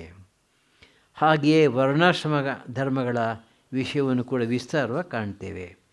8ನೇ ಸ್ಕಂಧದಲ್ಲಿ ಗಜೇಂದ್ರ ಮೋಕ್ಷನ ಕಥೆ ಬರುತ್ತೆ. ಹಾಗೆಯೇ ಸಮುದ್ರದ ಮಥನದ ಬಗ್ಗೆ ಒಂದು ಮಾತನ್ನು ಇಲ್ಲಿ ಹೇಳ ಬಯಸ್ತೇನೆ. ದೇವತೆಗಳು ರಾಕ್ಷಸರು ಸದಾಕಾಲೂ ಕೂಡ ಯುದ್ಧ ಮಾಡ್ತಾ ಇರ್ತಾರೆ, ವೈರಿಗಳು. ಆದರೆ ಸಮುದ್ರ ಮಥನ ಬಹಳ ಅದ್ಭುತವಾಗಿರ್ತಕ್ಕಂಥ ಕಷ್ಟಕರವಾಗಿರ್ತಕ್ಕಂಥ ಕಾರ್ಯ. ಅಂತಹ ಒಂದು ಕಾರ್ಯವನ್ನು ಸಾಧಿಸಬೇಕಾದ್ರೆ ಇಬ್ಬರು ಒಟ್ಟಾಗಿ ಸೇರಬೇಕು. ಮಹಾವಿಷ್ಣುವಿನ ಬುದ್ಧಿವಾದ. ಇಬ್ಬರು ರಾಜಿ ಮಾಡ್ಕೋತಾರೆ, ಒಟ್ಟಾಗಿ ಸೇರ್ತಾರೆ, ಸಮುದ್ರ ಮಥನವನ್ನು ಮಾಡ್ತಾರೆ, ಅಮೃತ ಕೂಡ ಬರುತ್ತೆ. ಆದರೆ ಮುಂಚೆ ಮಾಡ್ಕೊಂಡಿದ್ದ ಅಗ್ರಿಮೆಂಟ್ ಪ್ರಕಾರ ಮಾಡದೆ ರಾಕ್ಷಸರು ಆ ಪಾತ್ರೆಯನ್ನು ಕಿತ್ಕೊಂಡು ಓಡಿ ಹೋಗ್ತಾರೆ. ಹಾಗಾಗಿ ಮಹಾವಿಷ್ಣು ಮೋಹಿನಿ ರೂಪವನ್ನು ಪಡೆದು ಅದನ್ನು ರಾಕ್ಷಸರನ್ನ ಅವರಿಗೆ ಅಮೃತ ಸಿಕ್ಕದೇ ಇರೋ ಹಾಗೆ ಮಾಡ್ತಾನೆ. ಬಹುಶಃ ಇದರಿಂದ ನಾವು ಒಂದು ಪಾಠ ಕಲಿಬಹುದು. ಒಂದು ಸಮಾಜವನ್ನು ನಿಜವಾಗೂ ನಾವು ಮುಂದಕ್ಕೆ ತರಬೇಕಾದರೆ ಸಮಾಜದ ಎಲ್ಲ ವ್ಯಕ್ತಿಗಳು ಕೂಡ ತಮ್ಮ ಆಂತರಿಕ ಭಿನ್ನಾಭಿಪ್ರಾಯಗಳನ್ನು ಮರೆತು ದೂರದಲ್ಲಿಟ್ಟು ಇಡೀ ಸಮಾಜದ ದೇಶದ ಉನ್ನತಿಗಾಗಿ ಒಟ್ಟಾಗಿ ಪ್ರಯತ್ನ ಪಡಬೇಕು. ಹಾಗೆ ಪ್ರಯತ್ನ ಮಾಡುವಾಗ ವಿಷವೂ ಬರಬಹುದು, ಅಮೃತವೂ ಬರಬಹುದು. ವಿಷ ಹೇಗೆ ಬರುತ್ತೆ ಅಂತಂದರೆ ಯಾವುದೋ ಒಂದು ಸಂದರ್ಭದಲ್ಲಿ ದ್ವೇಷ ಉಂಟಾಗಬಹುದು, ನಮಗೆ ಬೇಕಾದಂಥ ವಸ್ತುಗಳನ್ನ ನಾವು ಪಡ್ಕೊಳ್ಳಿಕ್ಕೆ ಸ್ವಾರ್ಥದಿಂದ ಪ್ರಯತ್ನ ಮಾಡಬಹುದು. ಅದನ್ನು ನಾವು ದೂರದಲ್ಲಿಟ್ಟರೆ ನಿಜವಾದ ಅಮೃತವನ್ನು ಪಡ್ಕೋಬಹುದು. ಅಂದರೆ ಸಮುದ್ರ ಮಥನ ನಮಗೊಂದು ಪಾಠವನ್ನು ಕಲಿಸುತ್ತೆ ಅಂತ ಹೇಳಬಹುದು. ಇದಾದಮೇಲೆ 9ನೇ ಸ್ಕಂಧದಲ್ಲಿ ಅಂಬರೀಷನ ಕಥೆ ವಿಸ್ತಾರವಾಗಿ ಬರುತ್ತೆ.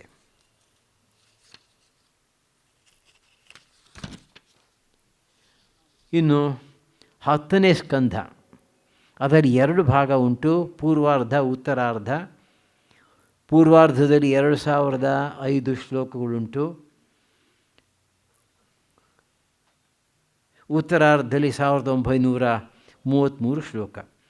ಈ 2 ಭಾಗಗಳು ಸೇರಿ ಮುಖ್ಯವಾಗಿ ಕೃಷ್ಣನ ವಿಷಯವನ್ನು, ಕೃಷ್ಣ ಪರಮಾತ್ಮನ ಜೀವನ ಚರಿತ್ರೆ, ಲೀಲೆ ಇತ್ಯಾದಿಗಳನ್ನು ವಿಸ್ತಾರವಾಗಿ ಹೇಳಿದೆ ಈ ಭಾಗದಲ್ಲಿ.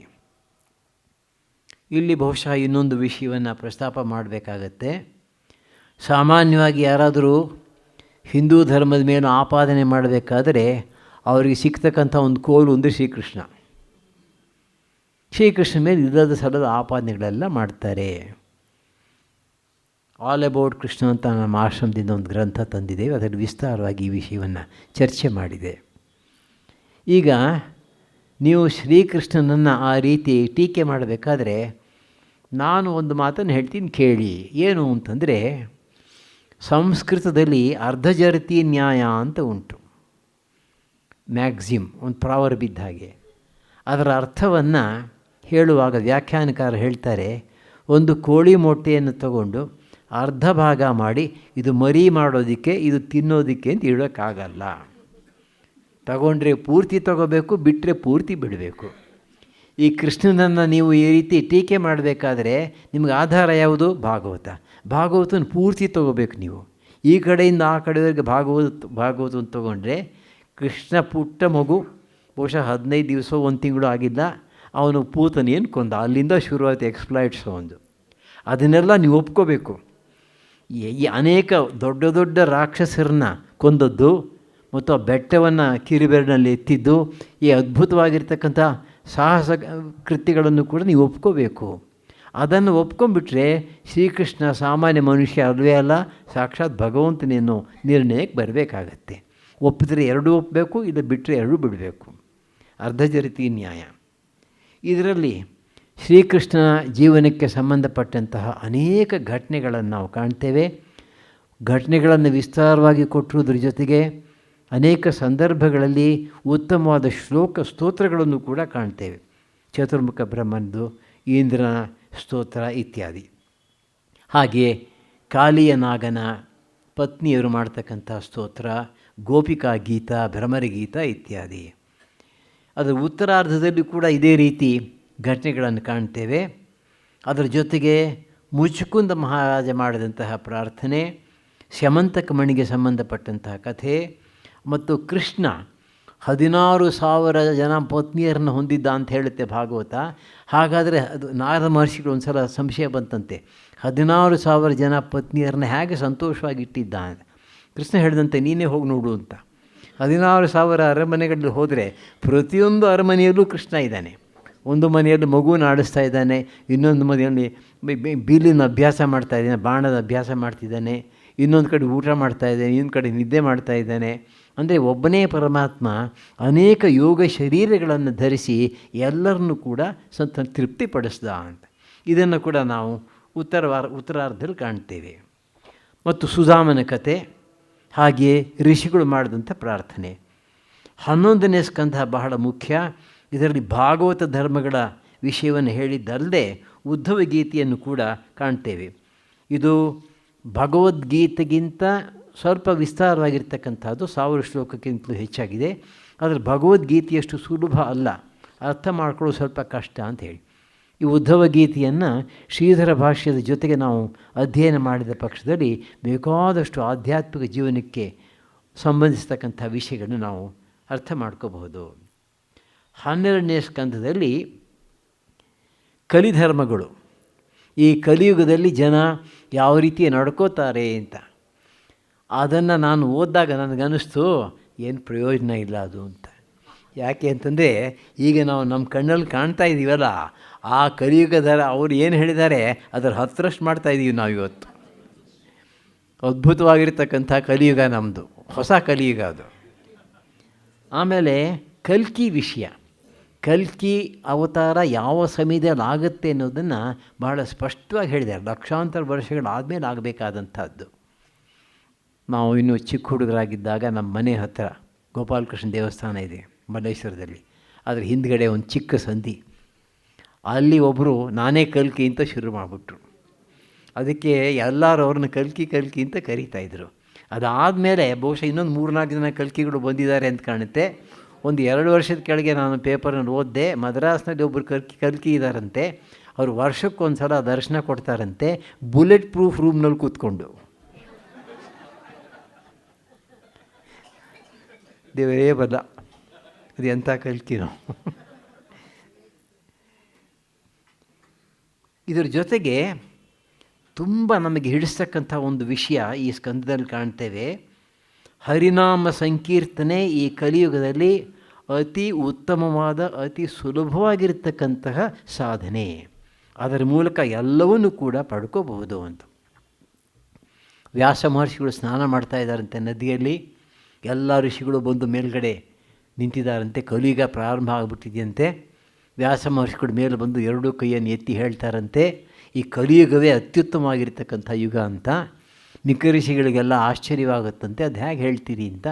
ಆಗ ಹೇಳಿದ್ರಂತೆ, ಬೇರೆ ಯುಗಗಳಲ್ಲಿ ಪರಮಾತ್ಮನ ಕಂಡುಹಿಡ್ಕೊಳ್ಳೋದು ಭಾಳ ಕಷ್ಟ, ಸಾಧನೆ ಮಾಡೋದು. ಕಲಿಯುಗದಲ್ಲಿ ಕೇವಲ ಹರಿನಾಮ ಸಂಕೀರ್ತನೆಯಿಂದ ಅವನು ಭಗವಂತನ ಪಡೀಬಹುದು ಅಂತ. ಇದು ಭಾಗವತದ ಇಡೀ ಭಾಗವತದಲ್ಲಿ ಬರ್ತಕ್ಕಂಥ ವಿಷಯಗಳನ್ನು ಕೂಡ ನಾವಿಲ್ಲಿ ಕಾಣ್ತೇವೆ, ಸಮರಿ ಥರ.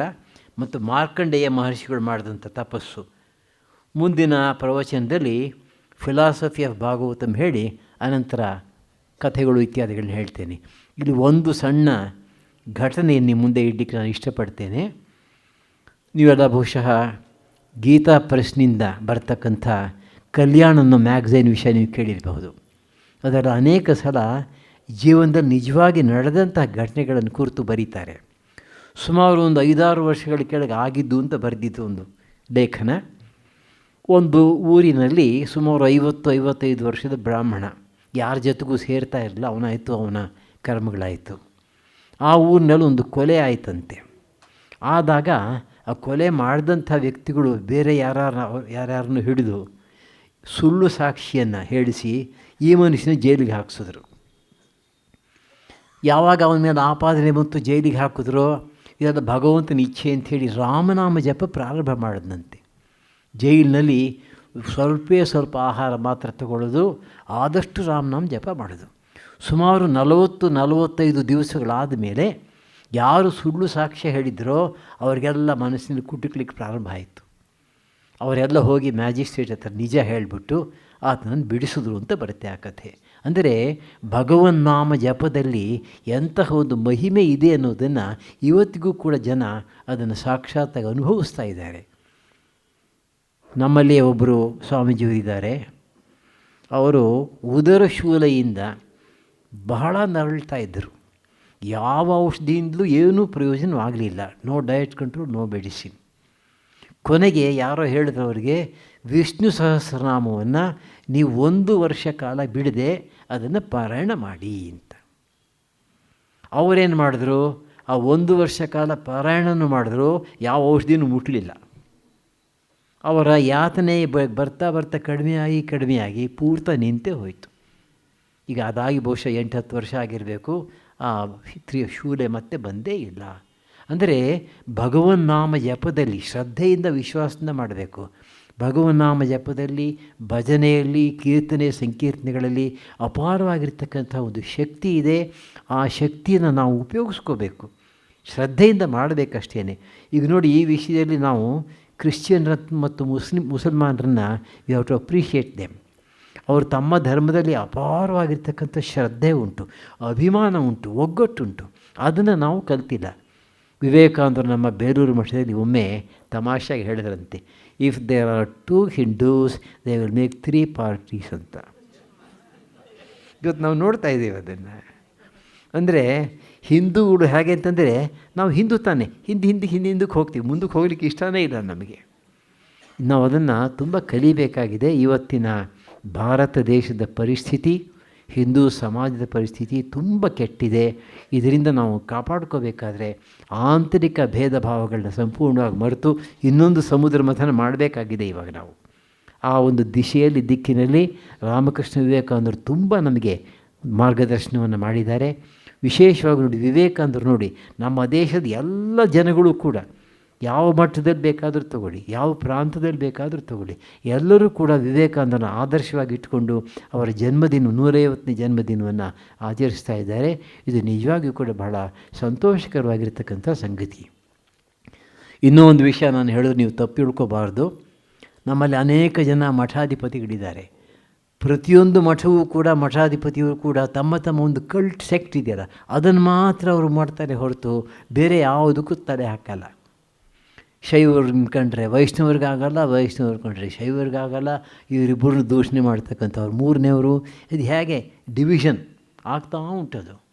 ಅದೇ ನೀವು ರಾಮಕೃಷ್ಣ ವಿವೇಕಾನಂದ ತೊಗೊಂಡ್ರೆ ಸಮಗ್ರ ಹಿಂದೂ ಧರ್ಮ, ಸಮಗ್ರ ಹಿಂದೂ ಸಮಾಜವನ್ನು ಒಟ್ಟು ಮಾಡ್ತಕ್ಕಂಥ ಒಂದು ವಿಶೇಷ ಶಕ್ತಿಯನ್ನು ನಾವು ಅಲ್ಲಿ ಕಾಣ್ತೇವೆ.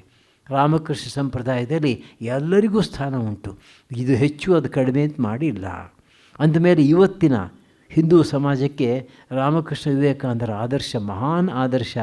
ಆದಷ್ಟು ಮಟ್ಟಿಗೆ ನಾವು ಅವ್ರ ಜೀವನ ಚರಿತ್ರೆಯನ್ನು ಅಭ್ಯಾಸ ಮಾಡಿ ಅನಂತರ ಅದನ್ನು, ಆ ಉಪದೇಶಗಳನ್ನ ನಾವು ಆಚರಿಸಲಿಕ್ಕೆ ಪ್ರಯತ್ನ ಪಡೋಣ.